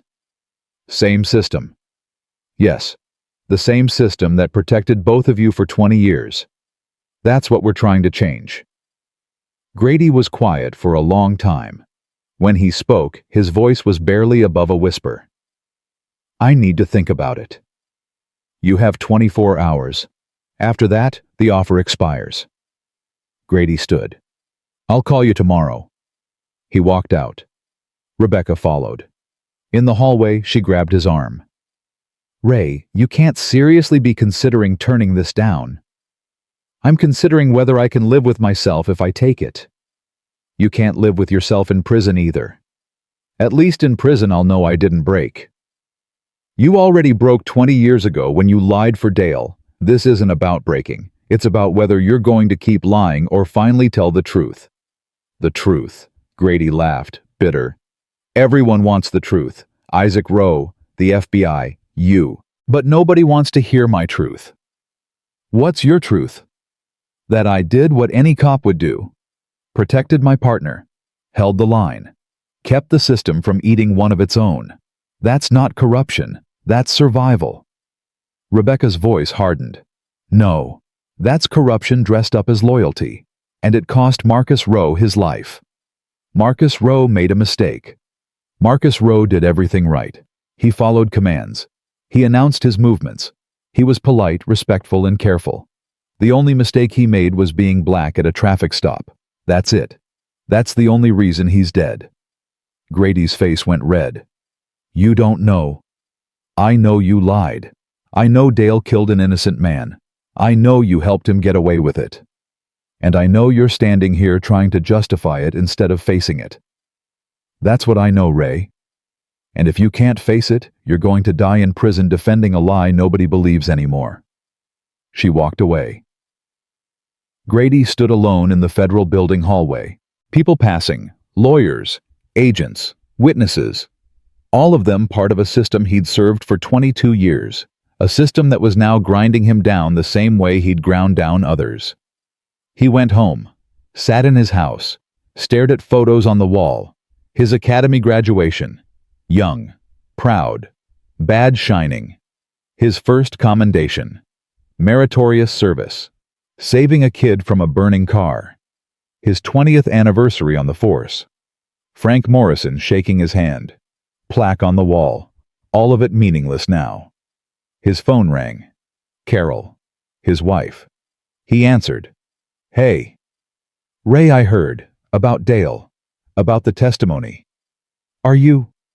Her voice broke. Are you okay? No. Come to Phoenix. Stay with me and Linda. We'll figure this out together. I can't leave the state. Then I'll come there. Don't. I need to do this alone. You don't have to do anything alone. Ray, please, let me help. Nobody can help me, Carol. I made choices. 20 years of choices. Now I pay for them. What are you going to do? Grady looked at the photos, at the man he used to be, at the cop who thought the badge meant something more than metal and ego. I don't know yet. Ray, I love you. I'm sorry I dragged you into this. You didn't drag me into anything. I married you. For better or worse? This is pretty worse. Then we'll get through it. We'll see. He hung up, sat in silence, thought about Marcus Rowe. 26 years old, nurse, pediatrics, loved kids, had a girlfriend, a future, a life. Thought about Isaac Rowe, 73 years old, postal worker, federal witness, spent 18 years fighting a system that fought back. Thought about Dale Brennan, 62 years old, retired, signed a deal, saved himself 20 years. Thought about himself, 46 years old, no badge, no future, no idea who he was without the uniform. His phone buzzed. Text from Amanda Price. Officer Grady, 23 hours left. Use them wisely. Grady stared at this message, then did something he hadn't done in 20 years. He prayed. Not for forgiveness. He didn't deserve that. Not for mercy. He hadn't shown any. Just for clarity. For some sign of what the right thing was. The phone didn't ring. No angel appeared. No voice from heaven. Just silence. The same silence Marcus Rowe had been living in for 20 years. Grady closed his eyes and made his choice. Friday morning, 8:47 a.m. Ray Grady walked into the federal building carrying nothing but the weight of 20 years. Rebecca Stone met him in the lobby. Ray, did you decide? Yeah. And let's talk to the prosecutor. They took the elevator to the 3rd floor. Amanda Price was waiting in the same conference room, same FBI agents, same folder, but different energy. This wasn't negotiation anymore. This was reckoning. Grady sat, Rebecca beside him. Amanda folded her hands. Officer Grady, have you made a decision? I'm not taking the deal. Rebecca's head snapped toward him. Ray, I'm not taking it. His voice was steady, final. But I'm not fighting either. Amanda's eyes narrowed. What does that mean? It means I'm pleading guilty. All counts. No cooperation. No testimony against Dale or anyone else. I did what I did. I'll own it. But I'm not turning on people to save myself. You understand what you're doing. Without cooperation, you're looking at the maximum. 15 years minimum. Possibly more. I understand. Rebecca grabbed his arm. Ray, this is insane. You're throwing your life away for the code. Grady looked at her. I know you don't get it. I know it sounds stupid. But Dale broke. He turned. He saved himself. I won't. I can't. If I testify against him against the others, then what was it all for? What did Marcus Rowe die for? What did I lie for? It all becomes meaningless. It's already meaningless. Rebecca's voice rose. You lied to protect a killer. That's the meaning. That's what it was for. Nothing noble, nothing honorable. Just fear and ego and a system that values loyalty over lives. Grady pulled his arm away. Then let that be my sentence. I'll plead guilty. I'll allocute. I'll tell the court exactly what I did and why. But I won't give them names. I won't tear down other cops to build myself up. That's not who I am. Amanda leaned back. You realize this doesn't help you. I know. You realize Dale's testimony will still convict the others. I know that too. Then why plead guilty and refuse to cooperate? Grady was quiet for a moment. When he spoke, his voice carried something that hadn't been there before. Not quite remorse. Not quite acceptance. Just exhaustion. Because I've been lying for 20 years. If I'm going to prison, I'm going for what I actually did. Not for some deal where I pretend to be something I'm not. Amanda studied him. You know what I think you're still protecting yourself. You're just doing it differently. Instead of lying to stay free, you're martyring yourself to keep your pride. Either way, it's about you. Not about justice. Not about Marcus Rowe. You. Maybe. Grady met her eyes. But at least I'll know I didn't break. You broke 20 years ago. This is just you choosing how to stay broken." The room went silent. Rebecca stood. "I need to consult with my client, alone." Amanda nodded. 5 minutes. She and the agents left. Rebecca rounded on Grady. "What are you doing?" "What I have to do." "You have to do what keeps you out of prison for the rest of your life." "No. I have to do what lets me look at myself in the mirror. If I testify against Dale, against the others, I'm no better than they are. I'm just another rat trying to save himself." "You're not a rat for telling the truth." "The truth." Grady laughed, sad, empty. "I've been thinking about truth, about what it means. Isaac Rowe told me the truth doesn't care about pride. He's right. But pride is all I have left. Take that away. And what am I?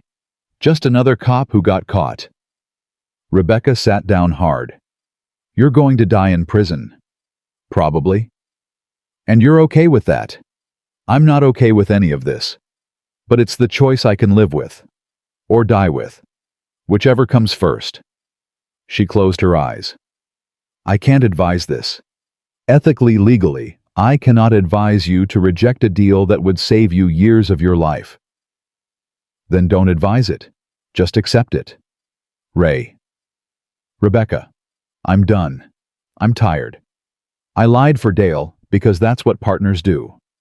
Now he's testifying against me because that's what survival looks like. Fine. Let him. But I won't do the same. Call it pride. Call it stupidity. Call it whatever you want. But it's my choice." Rebecca was quiet for a long moment. "What do you want me to do?" "Negotiate the plea. Guilty on all counts. I'll allocute fully. Tell the court everything I did, but no cooperation agreement. No testimony against others. Just my guilt, my sentence, my consequences. They won't reduce the sentence without cooperation." "I know. You'll get the maximum." "I know." She stood, walked to the door, stopped. "For what it's worth, I think you're wrong. But I respect that it's your wrong to make." She opened the door. Amanda came back in. "We'd like to enter a plea," Rebecca said. "Guilty, all counts, full allocution, no cooperation."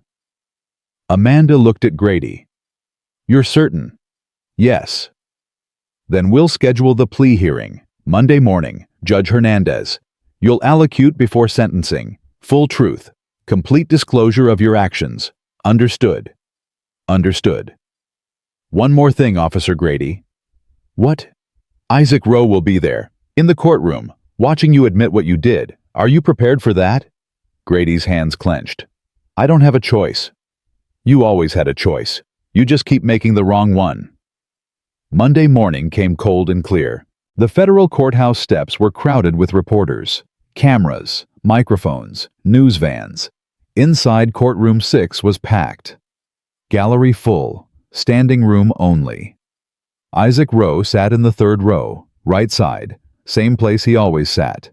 Brown cardigan, gray beard, hands folded, eyes forward. Sandra Mills sat behind him. Kevin Ortiz beside her. Frank Morrison in the back. Other cops, retired, active, watching one of their own fall. Dale Brennan was there too, in shackles, orange jumpsuit, waiting for his own sentencing scheduled for that afternoon. He didn't look at Grady when they brought him in. Ray Grady entered in civilian clothes. Jeans, button down. No cuffs yet. Rebecca Stone beside him. Judge Hernandez took the bench. "Be seated. Case number 25 CR 8847, United States versus Raymond Grady. Mr. Grady, you're here to enter a plea. Is that correct?" Grady stood. "Yes, Your Honor." "How do you plead to count 1 perjury before a federal hearing?" "Guilty." "Count 2 obstruction of justice." "Guilty." "Count 3 conspiracy to violate civil rights." "Guilty." Judge Hernandez made notes. "The court accepts the defendant's plea. Mr. Grady, you've waived your right to a trial. You've agreed to allocute fully before this court. Are you prepared to do that now? Yes, Your Honor. Then proceed. Grady took a breath, looked at the packed courtroom, at Isaac, at Dale, at the cops who'd come to watch. On June 14, 2006, I responded to a traffic stop on Highway 17. My partner, Officer Dale Brennan, had shot a man named Marcus Rowe. When I arrived, Marcus was dying on the pavement. Dale was standing over him, shaking, scared. He told me Marcus had reached for a weapon. I asked if he found one. He said no. The courtroom was silent. I should have called it in right then. Should have requested detectives. Should have treated it as an officer-involved shooting with questions. But I didn't. I looked at Dale, my partner, my friend, and I made a choice. I chose him over the truth. Isaac's face didn't move, but his hands tightened in his lap. I told Dale what to say, how to say it. I coached him through the story. Subject refused commands, made threatening movements, reached for his waistband, feared for his life, standard language, the kind that justifies shootings. I knew it was a lie. Dale knew it was a lie, but we said it anyway. Judge Hernandez was watching him carefully. 3 years later, the FBI opened an investigation, civil rights violation. They interviewed me. I lied, under oath, federal hearing. I testified that Marcus Rowe was a threat, that Dale's shooting was justified, that everything happened the way Dale said it did. I watched the body cam footage. I saw Marcus complying. I saw him announcing his movements. I saw Dale shoot him before he even touched the glove box, and I lied about all of it. Grady's voice didn't waver, didn't break, just kept going. I lied because I thought protecting my partner was more important than protecting the truth. I lied because I thought the badge gave me that right. I lied because I was more afraid of what would happen to Dale if I told the truth than I was of what would happen to Marcus Rowe's family if I didn't. A woman in the gallery, Marcus's aunt, wiped her eyes. I spent 20 years telling myself I did the right thing, that loyalty mattered, that the system needed cops to protect each other. But I was wrong. Loyalty without truth isn't loyalty. It's conspiracy. And protection without accountability isn't protection. It's corruption. He looked at Isaac. Mr. Rowe, I can't give you back your brother. I can't undo 20 years of your family's pain. I can't make Marcus's mother undie from grief. I can't give back the grandchildren she never met. I can't restore the future I helped destroy. All I can do is stand here and say what I should have said 20 years ago. I'm sorry, I was wrong, and Marcus Rowe deserved better than what he got from me. Isaac's expression didn't change, but something in his eyes shifted. Not forgiveness, not acceptance, just acknowledgement. Grady turned back to Judge Hernandez. I'm guilty of every charge. I lied. I conspired. I obstructed justice. I used my badge to protect a killer and myself. I knew it was wrong then. I know it's wrong now, and I'll accept whatever sentence this court deems appropriate. He sat down. Judge Hernandez was quiet for a moment. Mr. Grady, I've been on this bench for 14 years. I've heard a lot of allocutions. Most are excuses dressed up as apologies. Yours was different. Not better. Not more forgivable. Just honest. Finally. She looked at her notes. Perjury before a federal hearing carries a maximum of 15 years. Obstruction of justice 20 years. Conspiracy to violate civil rights life. The sentencing guidelines suggest 12 to 15 years. The government has recommended the maximum given your lack of cooperation. Does the defense wish to argue for a lesser sentence? Rebecca stood. Your Honor, my client has accepted full responsibility. He's pled guilty. He's allocuted completely. While he hasn't cooperated in the traditional sense, he also hasn't fought these charges or wasted the court's time with a trial. We ask the court to consider that when determining sentence. Amanda Price stood. Your Honor, the defendant's allocution, while honest, doesn't change the fact that he destroyed evidence, lied under oath, and helped a killer escape justice for 20 years. Marcus Rowe's family received no closure, no accountability, nothing but silence and lies. The government asks for 15 years, not as punishment, as consequence. Judge Hernandez nodded. Mr. Grady, stand. Grady stood. You used your badge as a shield instead of a responsibility. You chose loyalty to your partner over loyalty to the law. You stood before a federal judge and lied so thoroughly that Marcus Rowe's family believed their son died as a criminal. That's not a mistake. That's a choice. Multiple choices, made over years. And those choices have consequences. She paused. On count 1 perjury, I sentence you to 5 years. Count 2 obstruction of justice. I sentence you to 8 years. Count 3 conspiracy to violate civil rights. I sentence you to 7 years. Sentences to run consecutively. Total of 20 years. Federal custody. No parole. Credit for time served. Supervised release for 5 years following incarceration. 20 years. The number hung in the courtroom like smoke. Carol Grady sobbed in the gallery. Kevin Ortiz looked away. Frank Morrison's jaw clenched. Judge Hernandez continued. Mr. Grady, you'll spend the next 2 decades in prison. You'll be 66 when you're released. Older than your father was when he retired. Older than you probably ever imagined you'd be when you put on that badge. Use that time to think about the man you could have been, the cop you should have been, the truth you should have told. She banged her gavel. We're adjourned. They took Grady out in handcuffs. He looked back once, at Isaac. Their eyes met. Isaac nodded. Once, just barely. Grady was led away. That afternoon, they brought Dale Brennan before the same judge. His allocution was shorter, more emotional, full of tears and apologies and promises that he'd spent 20 years being haunted by what he'd done.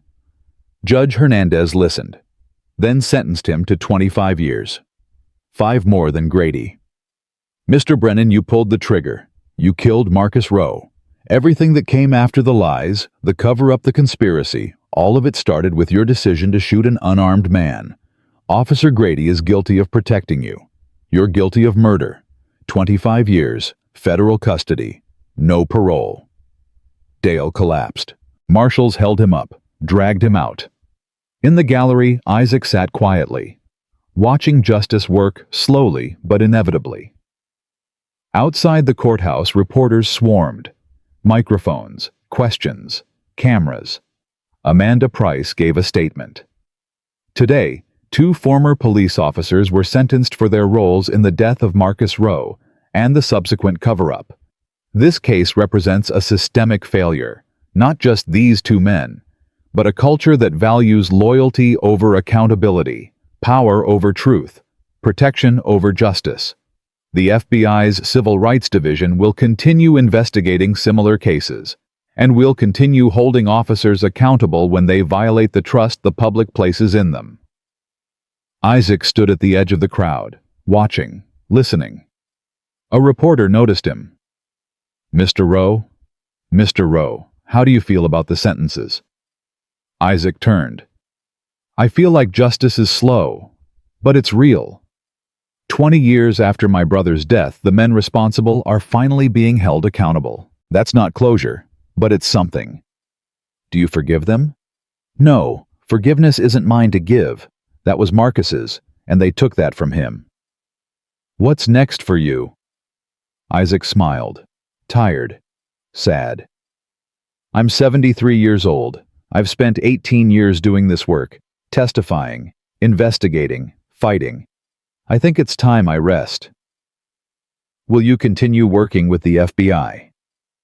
I'll testify if they need me, but active cases, no. I'm done. This was always about Marcus, about making sure his death meant something. Now it does.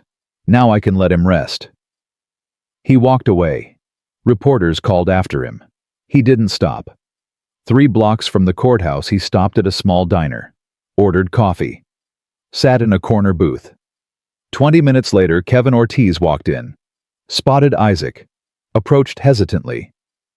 Mr. Rowe. Isaac looked up. Officer Ortiz. Can I sit? Free country. Kevin sat, ordered coffee. They drank in silence for a moment. "I wanted to apologize," Kevin said, "for not stopping Ray that day, in the courtroom, when he grabbed you. I should have. You did what you could. You filed a report. You testified truthfully. That's more than most cops would do. It doesn't feel like enough. It never does." Isaac set down his cup. "But you're young. You've got time to be the kind of cop Ray Grady could have been. Should have been. Learn from his mistakes. Don't let loyalty become corruption. Don't let the badge become a shield." "How do I do that?" "By remembering that the uniform is supposed to serve the people, not protect the people wearing it. By understanding that good cops staying silent makes them bad cops too. By being willing to stand alone if that's what truth requires." Kevin nodded slowly. "Can I ask you something?" "Sure." "Was it worth it 18 years, 47 cases, all that time and energy and pain? Was it worth it?" Isaac was quiet for a long time. "Ask me again in 6 months. Right now I'm too close to it to know." Kevin finished his coffee. "Thank you, Mr. Rowe, for not giving up, for making sure Marcus's death wasn't forgotten. Thank you for being the kind of cop who doesn't need me to exist." Kevin left. Isaac sat alone, finished his coffee, paid, walked out into the afternoon sun. He took the bus to Riverside Cemetery. Section C. Plot 247. Marcus Anthony Rowe, 1980-2006. Beloved son, brother, friend. Isaac knelt, pulled weeds from around the headstone. Something he did every week. Habit now. Ritual. "We got them, little brother. Dale, Ray, the others. Grand jury indicted them. Judge sentenced them. They're going away. 20 years for Ray, 25 for Dale. It's done." The wind picked up. Leaves scattered. "I know it doesn't bring you back. I know it doesn't undo what happened. But maybe it means the next Marcus has a better chance. Maybe some cop thinks twice. Maybe some family gets justice faster. Maybe that's enough." He stood, brushed dirt from his knees. "I'm tired, Marcus. 73 years old. Spent 18 of them fighting. I think I'm done. I think I can let you rest now. Let myself rest too." He touched the headstone. Cold marble. "I love you. I miss you. Every day. But I can't keep carrying this. Can't keep fighting this fight. You understand, don't you? You were always the one who knew when to let go." The cemetery was quiet. Just birds. Wind. Distant traffic. Isaac walked back to the bus stop, rode home, climbed 3 flights of stairs, unlocked his apartment. Marcus's jacket still hung in the closet. Isaac took it down, held it, breathed in deeply. After 20 years, it didn't smell like Marcus anymore. Just mothballs and time. He folded it carefully, put it in a box, wrote a note for Sarah, if she ever wants it. Sarah. Marcus's girlfriend. She'd moved away years ago, remarried, had kids, built a life from the ashes of the one Dale Brennan burned down. Isaac would send it to her, let her decide what to do with it. He sat in his small living room, TV off, radio silent, just sat. For 18 years, he'd woken up every morning with purpose, cases to investigate, testimony to prepare, officers to hold accountable, Marcus to remember. Now what? His phone rang. Amanda Price. "Mr. Rowe, I wanted to call personally, to thank you. This case doesn't happen without you. None of them do. You did the work, Ms. Price. I just told the truth. You did more than that. You showed the system can work. Slowly. Painfully. But it can work. That matters. I hope so. There'll be more cases. More officers who need investigating. Will you?" "No." Isaac's voice was firm. "I'm done. This was Marcus's case, his justice. Now it's served. I'm retiring." Amanda was quiet. "I understand. But if you change your mind..." I won't. But thank you. For everything. He hung up. Sat in silence. Thought about Marcus. About the boy who became a man. The man who became a nurse. The nurse who loved kids because they were honest in a way adults forgot how to be. Thought about Dale Brennan. 62 years old. 25 years ahead of him in a federal prison. Dying in a cell because he panicked one night and killed a man whose only crime was reaching for his registration. Thought about Ray Grady. 46 years old. 20 years ahead of him in a different cell. Dying slowly because he chose loyalty over truth and pride over justice. Thought about himself. 73 years old. 18 years of fighting behind him. However many years ahead of him, uncertain. The doorbell rang. Isaac opened it. Frank Morrison stood in the hallway. Gray hair, tired eyes. Police captain uniform. Mr. Rowe, I hope I'm not intruding. Depends on why you're here. To apologize. I was Ray Grady's supervisor for 12 years. I should have seen what he was. Should have questioned his cases. Should have looked harder at Charleston. I didn't, and that's on me. Isaac studied him. You're not responsible for what Ray did. No, but I'm responsible for the culture that made it possible, for the system that protected him, for the silence that let it continue. What do you want from me? Frank handed him an envelope. Inside is a list of names. 23 officers in our department who've had excessive force complaints. Internal Affairs cleared them all. Some probably deserved to be cleared. Some probably didn't. I don't know which is which anymore. But I thought you might want to look, in case you change your mind about retiring. Isaac took the envelope. Didn't open it. I'm done, Captain. I understand, but just in case. Frank turned to leave. Stopped. Ray Grady was a good cop once. I really believe that. But somewhere along the way he forgot that the badge is supposed to make you better, not protect you when you're worse. I won't make that mistake again. He left. Isaac closed the door, set the envelope on the table, stared at it for a long time, then filed it away in a drawer, unopened. Maybe someday, maybe never. But not today. Today, he was done. 6 months later, Isaac sat on his apartment balcony. 3rd floor, view of the street, coffee in hand, morning sun warm on his face. He'd spent the winter resting, sleeping late, reading books, walking in parks. Normal things, quiet things, the kind of things people do when they're not fighting systems or testifying in courtrooms. It felt strange, empty, but also peaceful. His phone rang. Number he didn't recognize. Hello? Mr. Rowe. This is Sarah Chen. I remember, Marcus's Sarah. Her voice was thick. I got the package. His jacket. The note. She couldn't finish. You don't have to thank me. I do. I spent 20 years trying to forget, trying to move on, build a new life. And I did.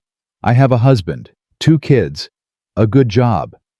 But I never forgot Marcus, never stopped missing him. He loved you, talked about you all the time, said you were the one. Sarah sobbed. I was pregnant. Did you know? When he died, 3 months. I lost the baby 2 weeks later. Stress. Grief. I couldn't. She breathed. I never told anyone except my family. But I thought you should know. You lost a brother. I lost Marcus and our child. Isaac closed his eyes. I'm sorry. I didn't know. How could you? We were going to tell people after the first trimester, but then... Her voice broke. Then Dale Brennan decided Marcus was a threat and everything ended. It's over now. Dale and Ray are in prison. Justice was served. Was it? They're in prison. But Marcus is still dead. Our baby never existed. My life went one direction instead of another. Justice doesn't fix that. No, it doesn't. They were quiet for a moment. Mr. Rowe, I wanted to ask you something. The jacket. Can I give it to my son? He's 12. I told him about Marcus, about the kind of man he was. I thought maybe Marcus's jacket could be something he wears, something that reminds him that good people exist even when the world is hard. Isaac's throat tightened. I think Marcus would like that. Thank you, for everything, for not letting them forget, for making sure Marcus mattered. He always mattered, Sarah. The system just took 20 years to catch up. She hung up. Isaac sat on his balcony, coffee going cold, sun climbing higher. He thought about Marcus's jacket on a 12-year-old boy who'd never meet his uncle. Thought about Sarah rebuilding a life from ashes. Thought about Dale and Ray in cells dying slowly for what they'd done. Thought about justice. Real justice. Not the Hollywood kind where everything gets fixed and everyone gets healed. The slow, painful, incomplete kind. The kind that takes 18 years and doesn't bring anyone back, but at least says their death mattered. That someone remembered. That someone fought. That someone refused to let silence be the final answer. Isaac finished his coffee. Went inside. Looked at the drawer where Frank Morrison's envelope sat. 23 names. 23 potential cases. 23 families may be waiting for someone like him to refuse to quit. He opened the drawer. Looked at the envelope. Closed the drawer. Not today. Maybe not ever. Marcus's justice was done. Isaac had earned his rest. He walked to the living room, sat in his chair, the one Marcus used to sit in every Sunday, picked up a book, started reading. Outside the city moved forward. People working, living, building futures. Some of them cops, some of them good, some of them not. But that wasn't Isaac's fight anymore. He'd spent 18 years proving the system could work, could change, could hold its own accountable. Now it was someone else's turn. He was just an old man in a brown cardigan, a retired postal worker with a library card and too much knowledge of the law. A brother who'd loved another brother enough to spend 2 decades making sure his death meant something. And finally that was enough. Isaac turned the page and let himself rest.